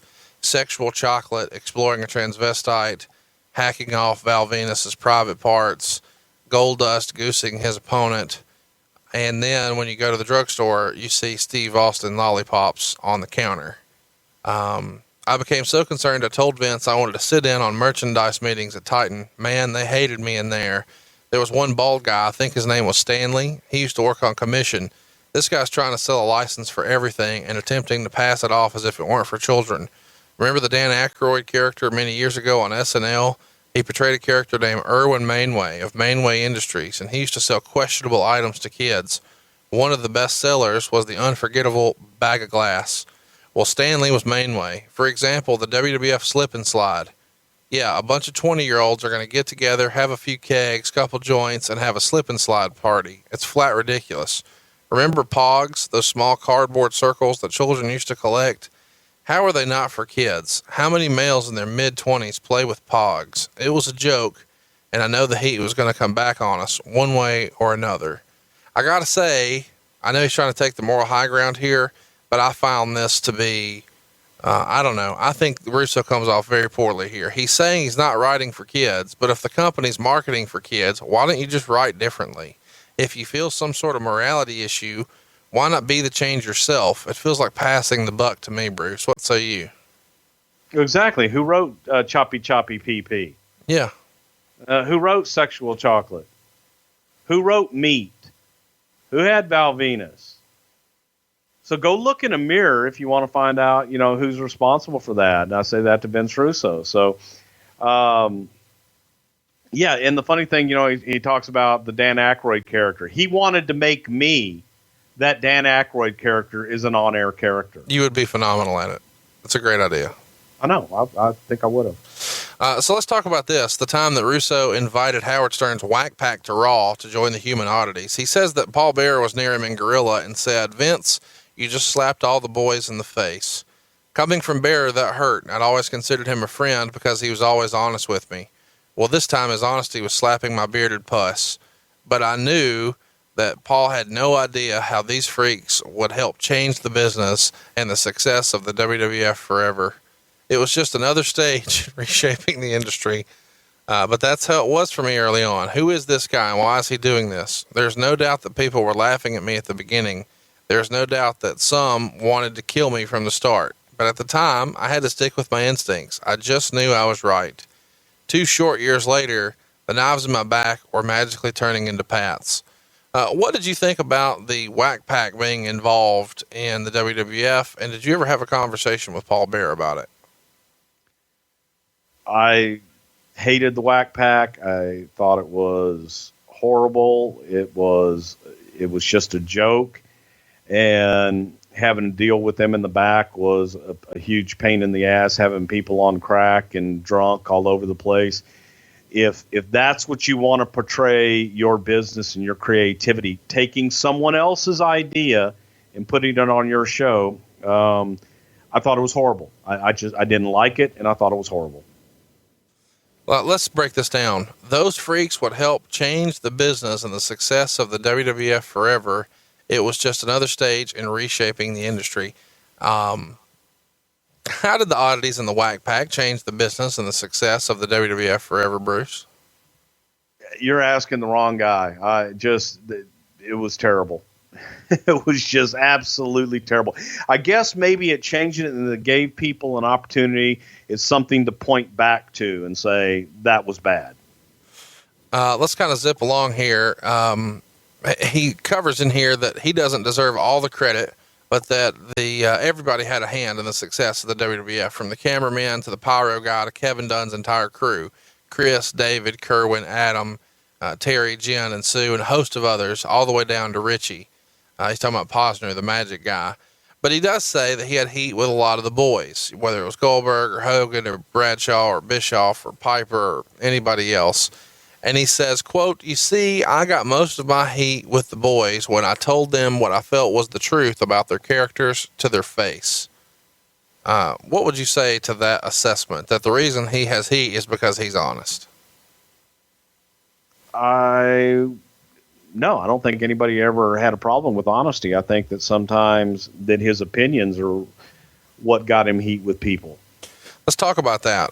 Russo tells a story in his book where he says Shawn Michaels was visiting one day and he had somehow gotten in Billy Gunn's head. Apparently, Russo's not a big Shawn Michaels fan.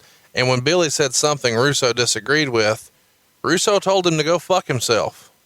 So as soon as he said it, Russo said he knew he had screwed up and Road Dogg wanted to kill him, but it was all smoothed over by the end of the day. Do you remember any other similar interactions to where he kind of offended a talent in this kind of way? I mean, saying, go fuck yourself.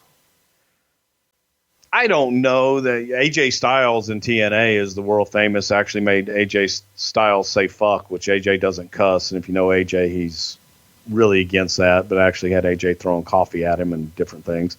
But, you know, Russo's just, he believes that the world begins and ends in New York, right, and feels that everything else is secondary. So, yeah, he offended a lot of people. Russo traveled with Howard Finkel for a while. Any stories there that you can share? Feels like this is an odd couple if there ever was one. No, except that, you know, Howard used to, you know, we all went to football games with Howard, and it was always an experience because Howard had a portable television that he would put down and plug into the cigarette lighter, and he would watch TV, listen to a transistor radio in his radio on the car while he was driving to the stadiums. But Howard's a trip. I love Howard Finkel to death. He also wrote that he was in a spot where he had to travel with Vince a lot. Quote, "That was brutal. When we were on the road, I was attached to Vince's hip 24/7. Don't get me wrong. I'm not trying to paint a negative picture of the boss here, but it was taxing. He'd be working every passing minute the moment you got in the car. Whether it was a 30-minute drive or a 4-hour road trip, you were talking wrestling. Not the wife, not the kids. They didn't matter. All that mattered was the show. And the minute you fell asleep, the very second, He would take great joy in waking you up. At the very end of every trip, Vince would turn to me and ask, did I get it all? Referring to my energy, creativity, my entire life force. And I used to answer every drop. In essence, Vince was the vampire, and I was the poor, pale victim laying on the floor with the blood sucked out of his neck. The humor of it is that people actually used to envy me because I rode with Vince. Envy me, you can have him. You had the pleasure of traveling with Vince McMahon, Bruce. Is this fairly accurate? That's a very good depiction. And though there were those of us that were extremely ecstatic when we didn't have to travel with Vince anymore. So yeah, that's very accurate. Now let's do a little comedy before we get serious. I can't make this up, so I just want to read it directly from the book. One of my other favorite people is the Ultimate Warrior. Warrior may be the most intelligent person I've ever come across in my life. Like Kevin Nash, even though Warrior is street smart, he's also book smart. He's on a different intellectual plane, and most of his knowledge is self-taught from everything he can get his hands on. The writings of Warrior, based on his beliefs, are both enlightening and motivational. The man is not only a modern-day poet, he's a genius. I've never met anyone with such strong ethical values and beliefs. And Warrior doesn't just talk a good game, he lives it every day. Warrior bases his entire life on raw truth, calling a spade regardless of the consequences. I guess that's what drew me to him, his brutal, raw honesty. In a world laced with utter BS, Warrior stands tall, true in his beliefs and true to his word. Many people in the business call Warrior a freak or even a goof for the simple reason that he plays on a different field than everyone else. They can't understand where he comes from because so many of them come from a plastic, phony world based on lies and deceit. My goal has always been to one day work with Warrior and assist him in getting his word out. He is an individual who needs to be heard. I have absolutely no comment to any of that. I don't know what to say to any of that. I couldn't disagree more. This is riveting podcast work. Thank you, Mr. Prichard. Well, no, I made my thoughts on Warrior known many, many times. He is a freak and a goof, and I don't know what else to say to that. I couldn't disagree with him more. Most intelligent person I've ever come across in my life. He hasn't come across very many intelligent people in his life, then. I'm sorry for him. Russo is not a big Jim Ross fan. That's actually, and let me go back to that. And that's how you would do an apology. You don't say, I apologize for him. You say, I'm sorry for him. So I'm sorry that Russo hasn't met anyone more intelligent than the Warrior in his lifetime. So Russo is not a fan of JR's. He felt like JR wasn't a good head of talent relations. He considered him kind of like the general manager of a sports team and said that he just didn't see him in that role and thought he was out of his league. He said he treated people differently based on their position on the card. For example, he wouldn't give a D'Lo Brown the time of the day, but he would have Stone Cold Steve Austin over to his house for barbecues. I think that's wrong. He says that there was a saying that you have to treat stars like stars, but Russo believes that you treat people like people. And Russo says that doing that makes sense. Today's jobbers might be tomorrow's stars, and many of the talents despise JR for showing favoritism. They might not have told him that to his face because they were afraid of losing their jobs, but they told me that on many, many occasions. Is this a fair criticism of JR at the time? No, it's worth mentioning. We're not piling on JR here.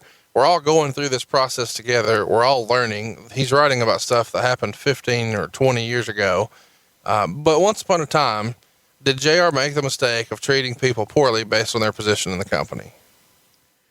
I never encountered that, and I think that JR was in that position because he did treat everybody fairly. And sure, did he have friends, and did he have Stone Cold over to his house? Yes, he did. And were they friends? Yes, they were. But I've always felt that JR treated everybody fairly, and he was not one of those guys that didn't have the time of day for a D'Lo Brown. And I felt that JR always treated all the talent fairly. He was looking for that next star all the time. Russo would really lay it in here. You know what Vince would call JR behind the scenes? Deputy Dog. Yes, he wore that ridiculous cowboy hat 24/7. And even if Vince was kidding, you knew there was something to it. Now, if you're a young talent with all the promise in the world, are you going to sign with a sharp, attractive, energetic go-getter like Eric Bischoff? Are you going to go sign with a guy who's only worried about being on television, talking about a barbecue sauce that bears his name, and moves at a snail's pace of a laid-back canine cartoon character? How do you think JR did as head of talent relations, Bruce? Because Russo is blistering him here. I thought that JR was the best at talent relations that the company ever had, and did it for the longest amount of time. And I thought he did a hell of a job doing it, quite frankly. Certainly did a hell of a lot better job than I did and that I ever could do. But I thought that JR was excellent at his job and treated everybody fairly.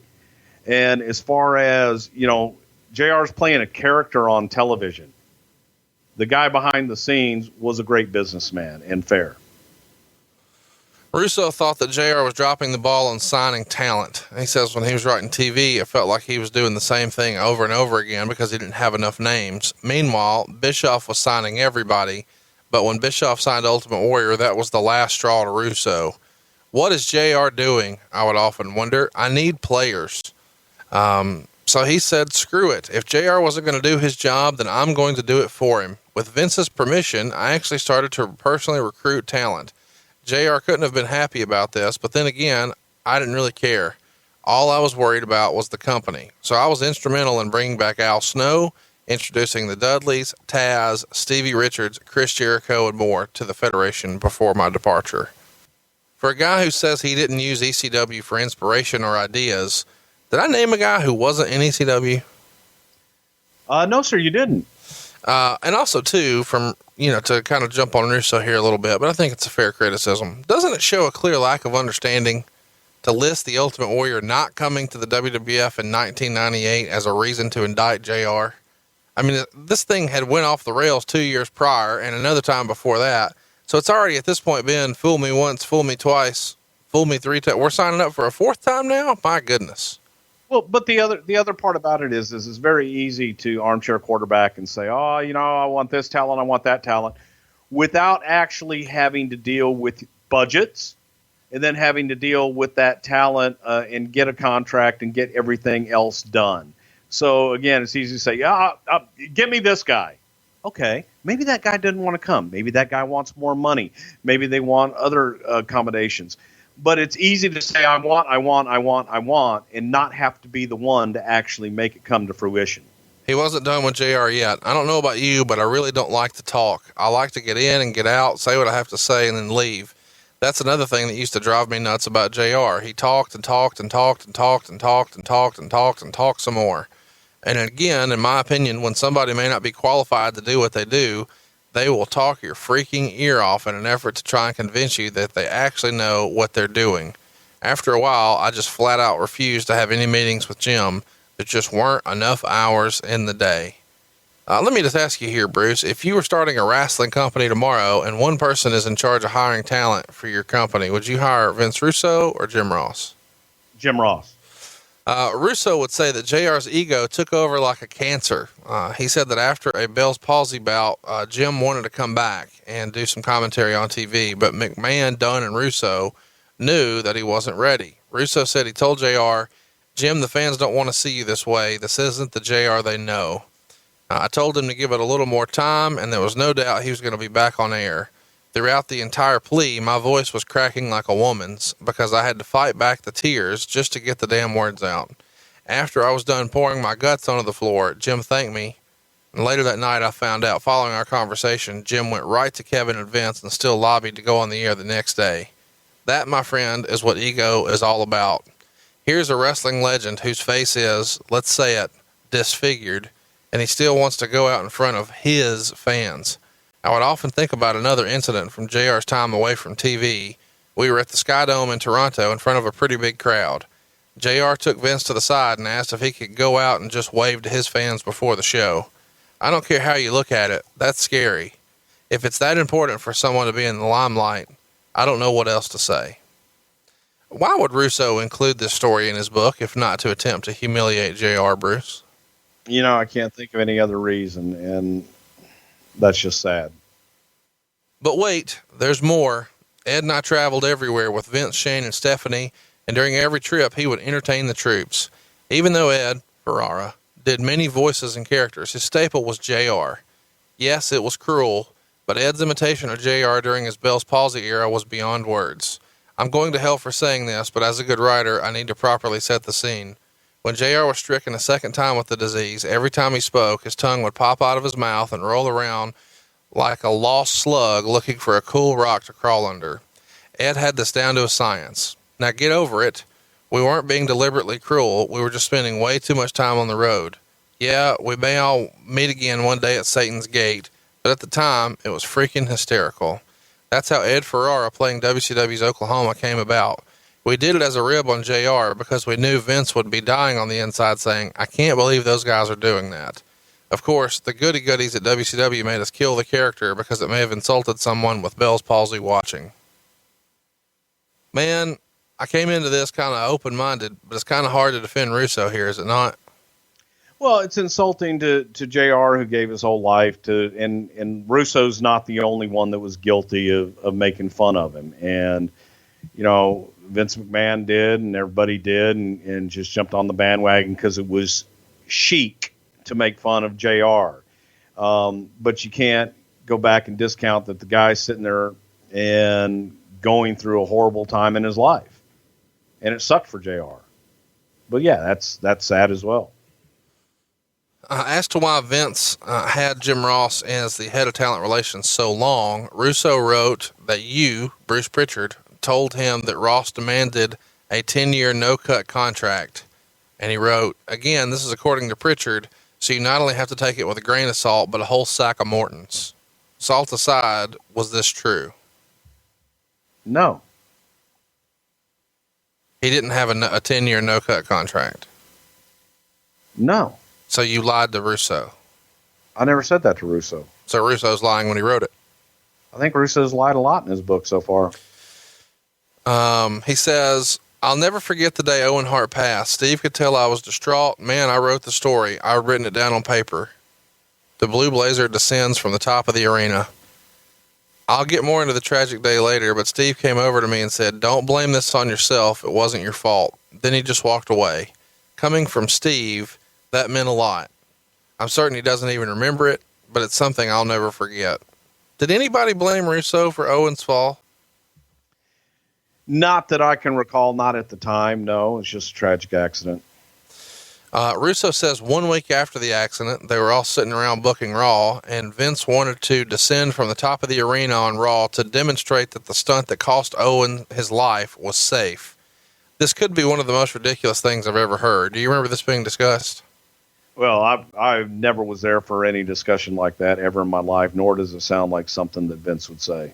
McMahon. Russo did say that Vince wanted to prove that he wasn't asking the talent to do anything he wouldn't do himself, and he specifically lists Shawn Michaels' entrance at WrestleMania 12. He says a few hours before the show, Vince himself did the zipline entrance. Now, I'd never heard this before, but the visual of this is amazing, and I beg Chris McDonald to help us animate this. But did this happen?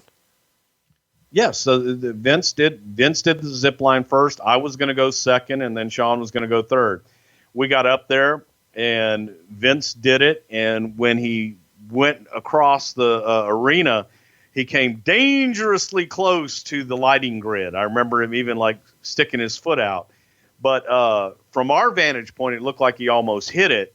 But from the actual true vantage point, if you're underneath it, there was plenty of clearance. But yeah, Vince was always like, I'll do it first, whatever it was.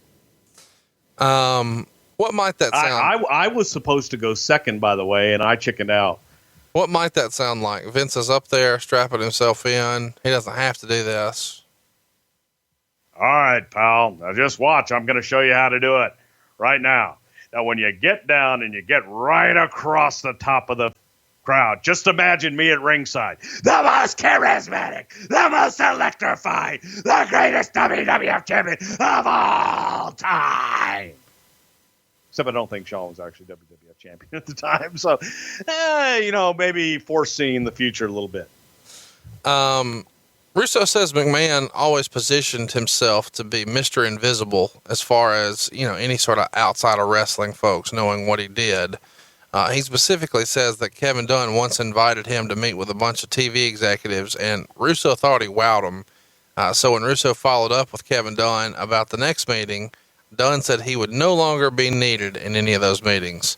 Is this just Russo paranoia, or did man kind of like to keep his secret sauce secret? It's probably Russo Russo paranoia. He also wrote that when the company was about to go public, that the PR company had sent out a prospectus printing up, all the featured people, the key people in the organization who made it tick. And there he was in all his glory, Jim Ross. I even think he had his cowboy hat on. If Jim Ross was more valuable to Titan Sports than I was, then Michael Jordan was more valuable to the White Sox than he was the Bulls. Ross and I weren't even on the same playing field. He played the role of yes man. I made a difference. Do you remember this prospectus and any sort of fallout from the staff beyond Russo here? I don't remember any fallout beyond Russo. I do remember Russo's fallout on it. He felt that he had been slighted, but the prospectus was one of vice presidents and key people that were an officer in the company. Russo was not an officer. He wrote, "Man, every magazine with a picture of Vince made me want to vomit. The guy was taking credit for everything, and I was nowhere to be found, not even a footnote. At first, it wasn't a big deal as long as Vince paid me. But the better we did, and the more Vince talked about himself, the more despondent I became. Vince the genius, yeah, right. This was the guy that gave the go-ahead for whose tag team partner what." Bruce, in your opinion, is being paid enough? Or do you need to get some sort of constant credit for everything you were ever associated with? I don't know. He was just a writer, right? So how much credit did he really need? A minute ago, he said that he didn't take credit. Then he says he doesn't get enough credit. I'm totally confused on this. Let's talk about the end here. There's lots of things he details in his book, but one of the things we've all heard before is he shows up to work sick. So he's not well, but he's still there. And this annoys Vince McMahon, who announces there is no sick. There is no sick, pal. The next night after Raw, Vince calls him late and tells him to come to work on TV at an ungodly hour the next morning. So he's sick and Vince is still after him to do his job. And that upsets Russo because he doesn't feel like McMahon cares about him as a person. And he's still kind of torn about this whole Vince, I love you statement. Russo says he used to have to ride with McMahon everywhere to work on TV and even found himself having to take a limo from Stamford into the city for 45 minutes and then sit with Vince while he got his hair cut at some posh hotel just so they could work on TV. And he didn't like how any of this made him feel. And his wife, who had kind of been raising the kids by herself at this point because Russo was working so much, starts to give him some slack and refer to herself as a single parent. And he also says that on top of writing Raw, he was now tasked with writing SmackDown, but he was paid no money extra. Can you imagine the NBC execs telling Jerry Seinfeld, "Yeah, Jerry, we want you to write a spinoff, The Newman Show, but we aren't going to pay you any extra money on it. All good?" He also says that by this point, Ed Ferrara had kind of checked out. And he says, you can't understand just by reading this, but McMahon was just so overbearing. Everything was about the company every day, every hour, every minute, every second. And after a while, it just wears on you. Subconsciously, I wanted out so bad. Fired, quit, whatever it was. I was at the end of my rope. Do you think, and I think this is a fair question, that Russo should have been paid more to write SmackDown? No, I mean, they're doing the same thing. They're writing the same amount to the same time. And again, as I listen to all this is nothing that people didn't do before Russo came on and that people didn't do after Russo left. So I don't feel sorry for him at all. A few days prior to my last meeting with Vince, I had just finished writing Raw and SmackDown when I called Steve Austin to go over the script. At the time, Austin had a boo-boo and claimed he couldn't do certain things. Whatever. So I call Steve at home and he's telling me he can't do what I'd written because he was hurt. Meanwhile, I could hear him with his hunting buddies drinking and having a good time. Okay, you're making somewhere around $5 million a year, but you're hurt so you can't perform on TV, but you're well enough to be out drinking and playing Ted Nugent. It was just a small incident, but it happened a million times before. But this one pushed me off the deep end. Do you remember this time in particular? I mean, when he says Austin had a boo-boo, it feels like he's minimalizing the guy's hurt.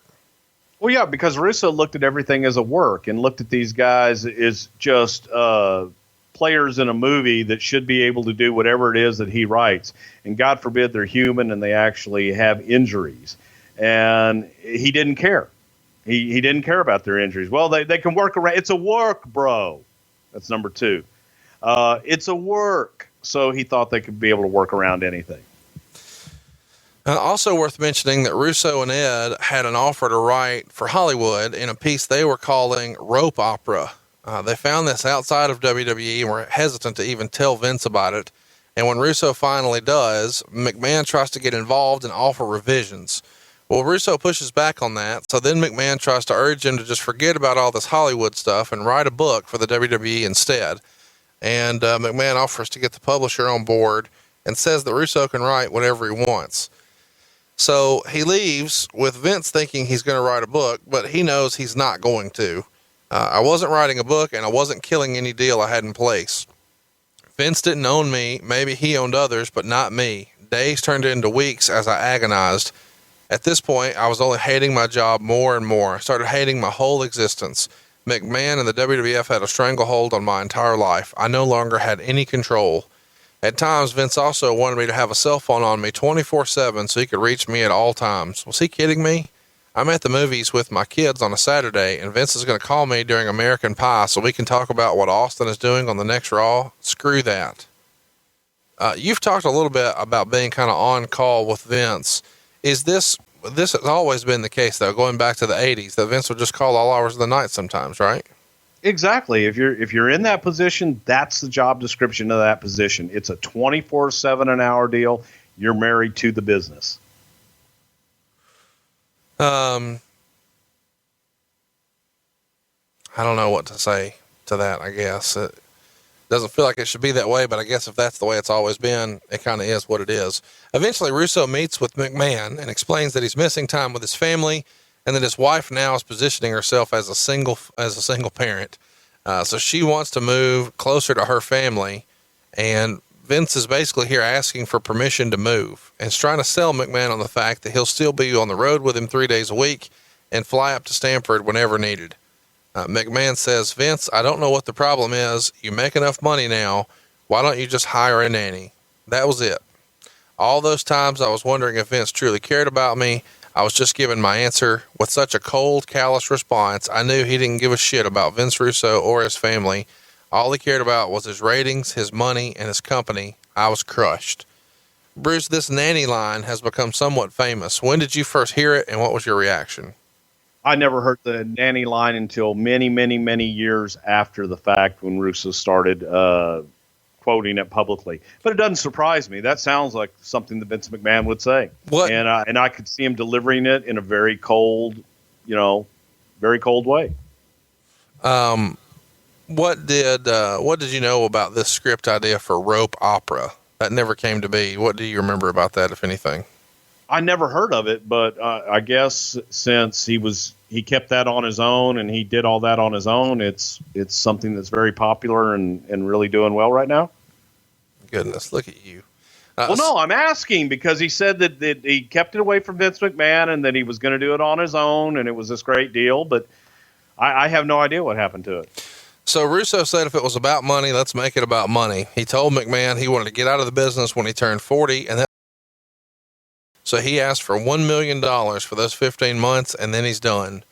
Russo wrote, as much as he always protects his hand, Vince couldn't this time. His facial expression dropped his cards all over the table. He was shocked. Well, that's an awful lot of money, he said. Is it, Vince? I answered. You think I don't know what my creative contributions have meant to this company financially? You think I don't know how much money this company makes? What Steve Austin makes? Well, that's just an astronomical amount of money, he said.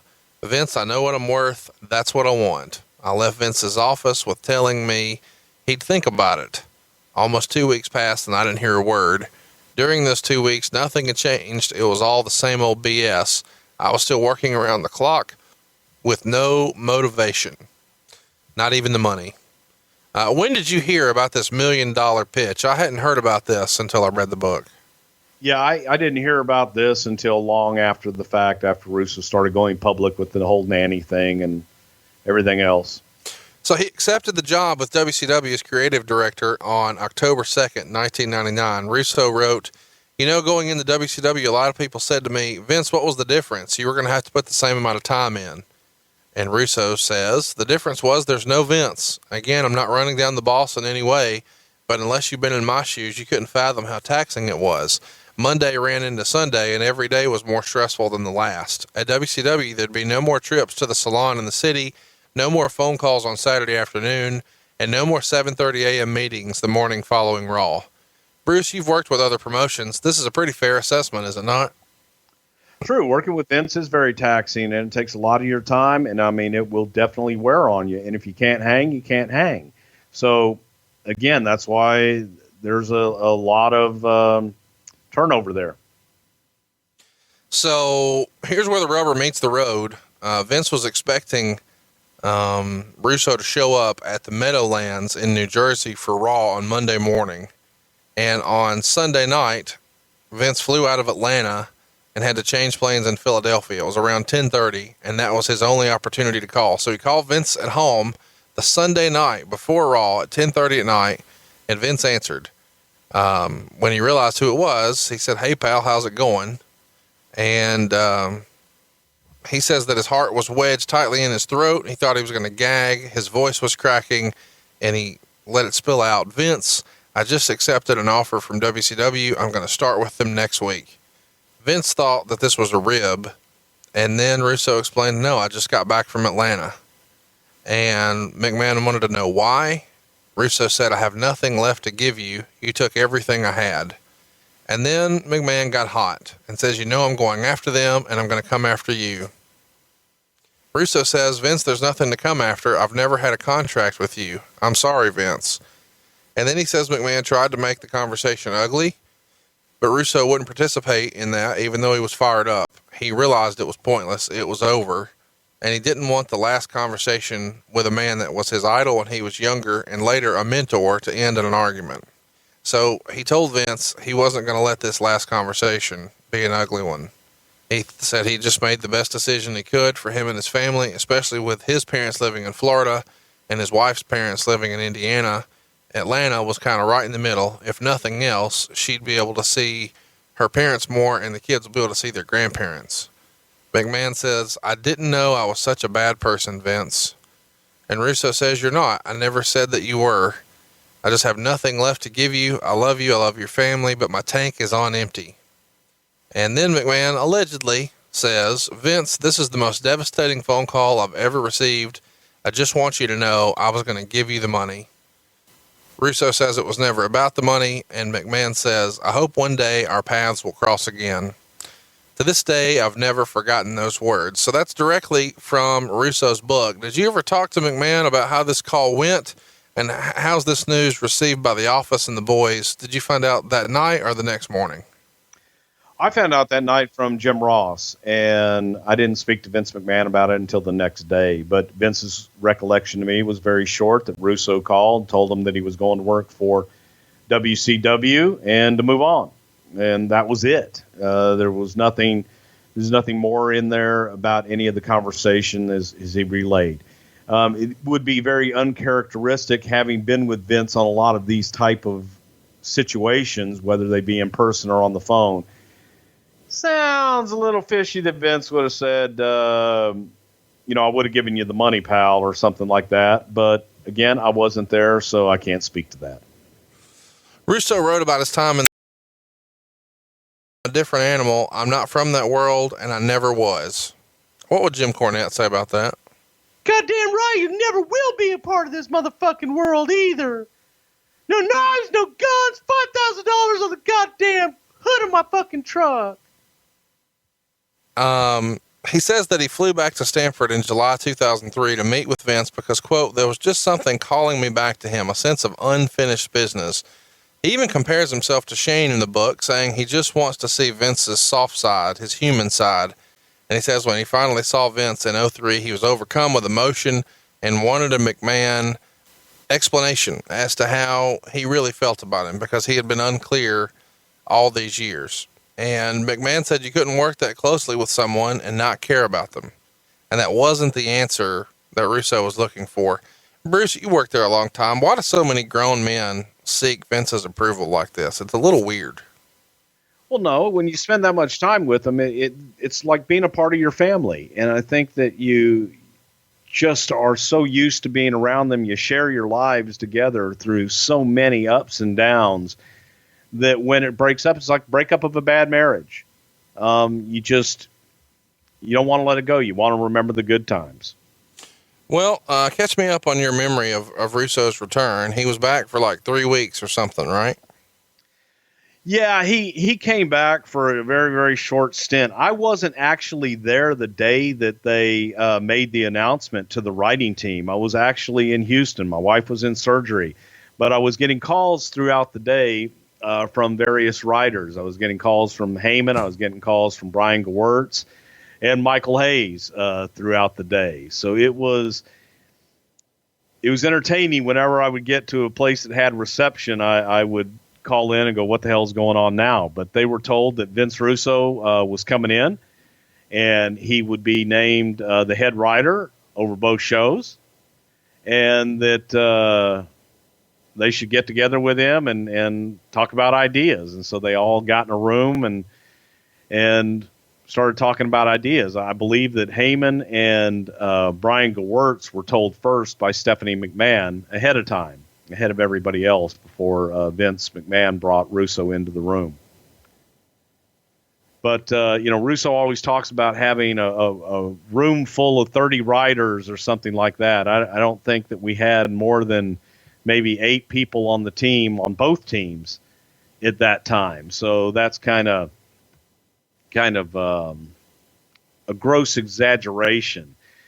But, Russo always talks about, how he improved ratings and did this and did that. And it's just, when you go back and you actually look at him, a lot of that just is not true. But Vince came into the room and everybody, and this came from every single person to the man, from Michael, from Paul, and from Brian, that, hey, let's give him a chance and let's see what we got.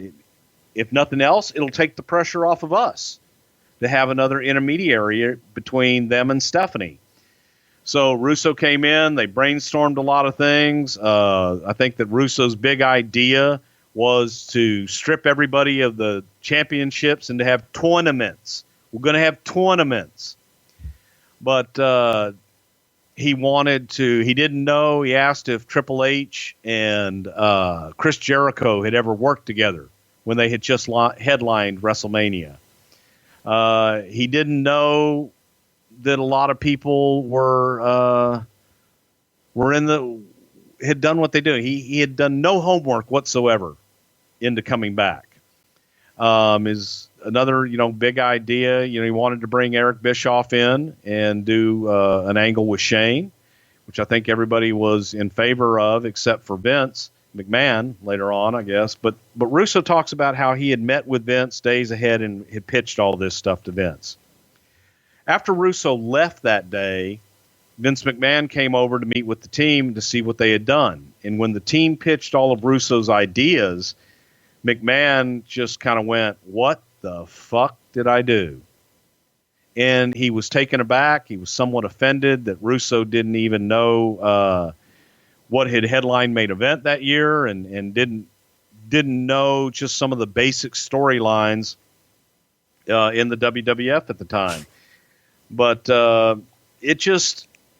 think that the guys really wanted to the man. They all wanted to work with him. But I think Russo left there feeling that he was buried and talked about how Stephanie talked down to him. But I think that's just, Stephanie was younger at the time, and I think that's just the way that she came across with everybody.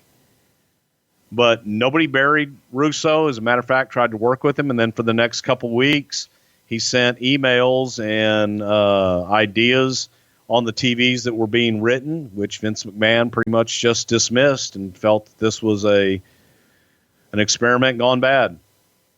And that was it. And that was it. Vince campaigns a lot in his book for credits. And he even says, why aren't there any credits at the end of Raw? It's a television show, isn't it? Why isn't anyone else being given credit? I feel like that's kind of a fair thing. Back in the day, WCW pay-per-views would go off the air and there'd be credits roll Why doesn't the WWF give credit? What would be the harm in that? Vince McMahon just didn't believe in him. He just really, it's as simple as that. We used to have credits on Primetime Wrestling, and that was the only show. And I think that the only reason they had credits on that is because Vince didn't watch it all the way to the end. He also makes a comparison. Have you ever heard Phil Jackson say, yeah, it was all me, all my coaching, all that Zen nonsense. Forget Kobe and Shaq. It was me. And he compares himself and Kevin Dunn to Vince's Kobe and Shaq, but feels like they're not getting the credit they deserve. Where do you land on this, Bruce? I think that internally they all got the credit that they deserve. I think he means from outside. He was looking more for it. I think he was looking more for it outside of the wrestling bubble than outside. I think he wanted to see his name in print and in paper and on credits. What's wrong with that? You disagree? You don't think that's worthwhile? No, there's nothing wrong with that. It's just, okay, then go somewhere where they're going to give you credit for it. But Vince didn't believe in that. Vince didn't do credits. He talked about, a lot happening for him during the Goldust era and the sacrifice he made. He says he basically lived at Titan Tower. He was a man possessed. Looking back now, I don't know why. I'm so caught up in the moment that I just couldn't see or hear anything else, including, again, my own family. Today I sit here embarrassed, realizing how much I sacrificed my own family for a wrestling company. During that time, they were not my priority. Work was, and I'm ashamed of it. One thing I regret deeply and that I can never make up for is that my son Will went from age 7 to age 12 while I worked from Vince, and I don't remember a single day from those years. Bruce, that's kind of the wrestling business, warts and all, in a quick summary, is it not? I mean, it can be all consuming at times. All I have to say to that is be careful what you wish for, because you just might get it. And it was the wrestling business before Vince Russo was in it, and it's the business now that he's not in it anymore. Russo wrote this about why he's not in the business. It's funny, when TNA was starting up and they were talking about me coming to join them, I caught wind of a comment made by some of the people in charge. If Vince Russo was that good, why isn't he still working in the business? That attitude has always been fascinating to me. People associated with the wrestling business actually have this notion that there's nothing outside of it. If you're not in it, it's because you're not good enough. Let me ask you this. Could there even be the slightest chance that I'm no longer in the wrestling business because I choose not to be? Is that possible? Is it possible that rather than be at an arena every Monday and Tuesday night, I'd rather be at home watching Everybody Loves Raymond with my kids? Just a thought. Your response, Bruce? Then why do you continue to petition to be in it, and how you could change it if you don't want to be in it? We'll finish his testimony here. Bizarro Land was a place I'll never forget. There were some good times, there were some bad times, but if you ask me if I'd done anything differently, if I could trade it all in, would I? The answer is no. It is a part of me that will stay with me forever. It was a 5-year run that helped me put everything in its proper perspective: career, money, family. In the end, it was all about my wife, Amy, and my 3 kids.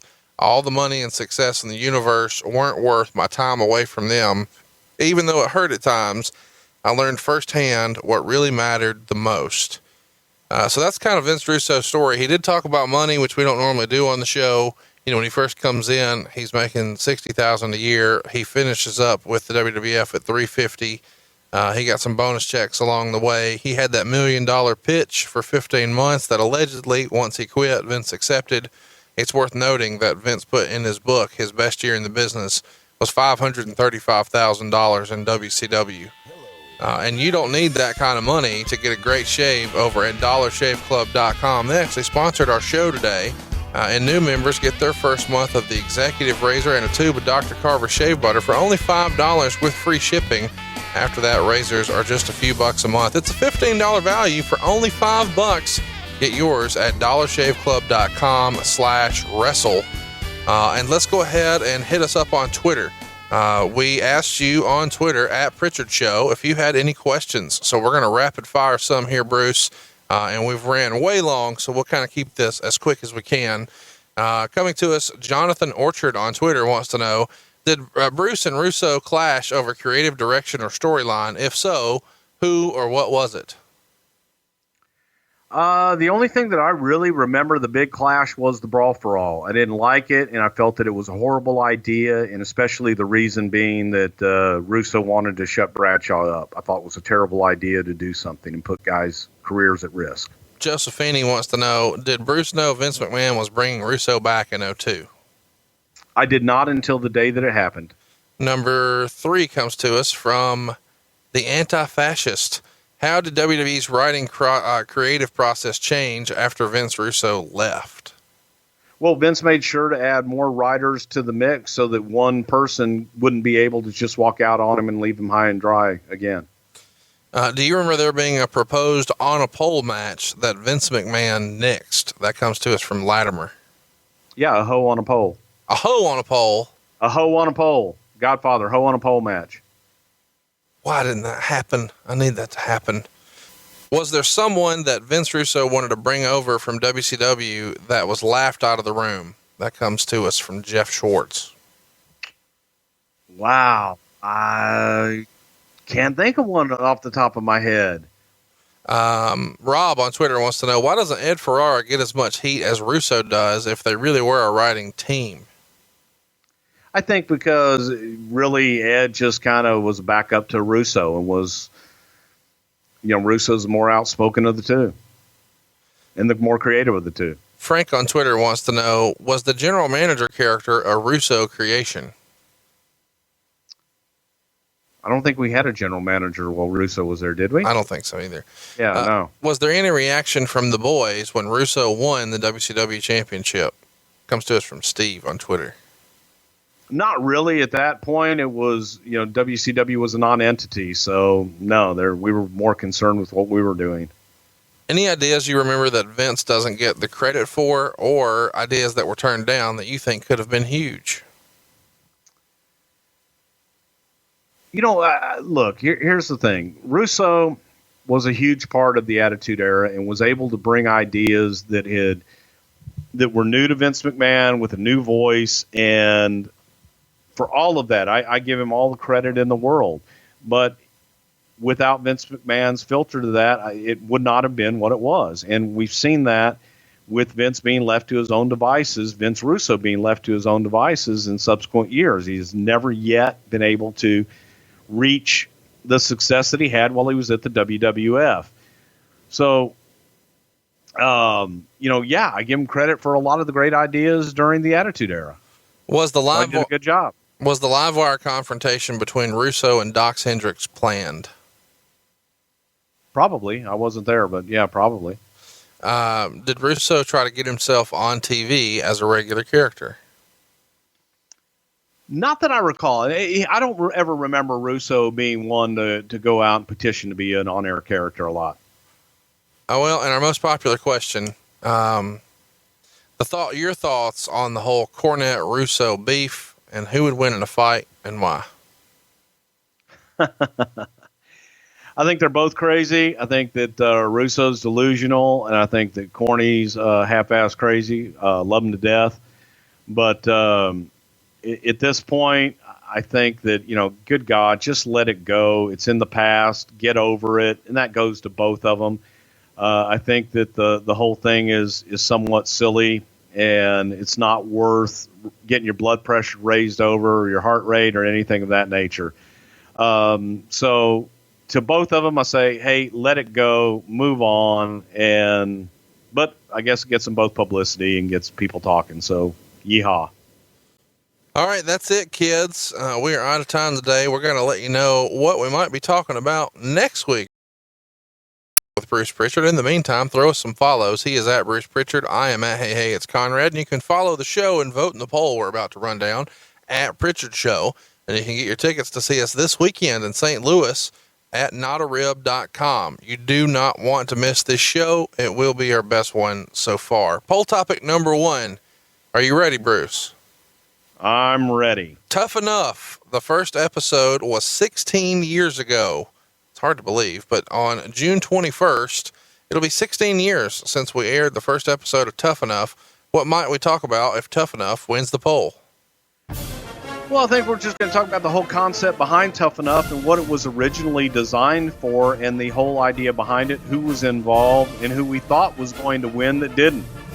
Poll topic number 2, King of the Ring 2000, also doing an anniversary. We just covered King of the Ring 1996. We'll skip forward to 2000 because this one went down on June 25th. What might we talk about if King of the Ring 2000 wins the poll? Well, one of my favorite matches of all time, Pat Patterson versus Gerald Briscoe in a hardcore evening gown match, which was will go down in the annals, and I did say annals, of history. But you got The Rock and the Brothers of Destruction, Undertaker and Kane, against the whole McMahon-Helmsley faction. It was a great time, and one of my favorite pay-per-views. Also, poll topic number 3. Here we go. The rise of John Cena. It's hard to believe, but he debuted 15 years ago on June 25th. What might we talk about if the rise of John Cena wins the poll? Talk about the very first night that I met John Cena at the Roxy in Hollywood, and what I told him and how he held that one thing that I said to him the first time I met him against me for damn near 15 years. Well, no, I take that back. Let's say 8 years. Last but certainly not least, Earthquake in the WWE. It would have been his birthday on June 22nd. What might we talk about if Earthquake in the WWE wins the poll? Well, Big John Tenta, former sumo wrestler, coming in, and he was brought in as a foe for Hulk Hogan. And my very first encounter, going back and asking Earthquake, hey man, can you cut a promo? And all things Earthquake if he wins the poll. So cruise on over to BrucePrichard.com. I managed to get through a whole show and we didn't promote the t-shirts. But hypothetically, if you go to BrucePrichard.com and you pick up a t-shirt, what happens, Bruce? Well, you know what? Bad news. Shit happens sometimes. And you also get a call from me. And we got a ton of new shirts. Conrad still rules. That solid steel cage. Dick was everywhere. Tap out like you mean it. And the new bestseller, huh? And you get them all over at BrucePrichard.com. And every time that you order one of my t-shirts, you're going to get a phone call from me. I'm a little behind, but I'm catching up. Some of these t-shirts are 6.25 stars. Check it out. It's BrucePrichard.com. And don't put that T in his name. Put one on your back. And we will be back next week with a brand new edition of Something to Wrestle With. Bruce Prichard. Hey, hypothetically, when he came back in 2002 and Vince realized it was a failed experiment, what did he have to say to Russo? You're fired. Bro. See you this weekend, St. Louis, notarib.com. And now a moment from the Something to Wrestle With Bruce Prichard Archives. Episode 42, Jim Cornette in the WWF. Google machine. Roll title now. So there's Meltzer's take. Kind of catch everybody up on what chaos would have been created by not smartening up the boys and him appearing on TV. This coming from the wrestling genius who has booked so many territories and been so successful with all of his own money promoting wrestling territories, and the mad genius that he is with all of his creative ideas that he's come up with on a blank piece of paper. So with all that being said, there probably was paranoia, but at the same time, you lose the surprise and you lose the shock value. The paranoia comes from who? The paranoia came on the SMW side. There you go. Guys that were afraid that, oh my God, here's our fearless leader that is now on WWF television. Is he leaving us? Are we folding up our tent and going home? But it was done to create that shock, and maybe they should have been, had some kind of a heads up. This moment from episode 42, Jim Cornette in the WWF, and much, much more is available in the archives of Something to Wrestle With, Bruce Prichard. The world of MLW Radio never stops.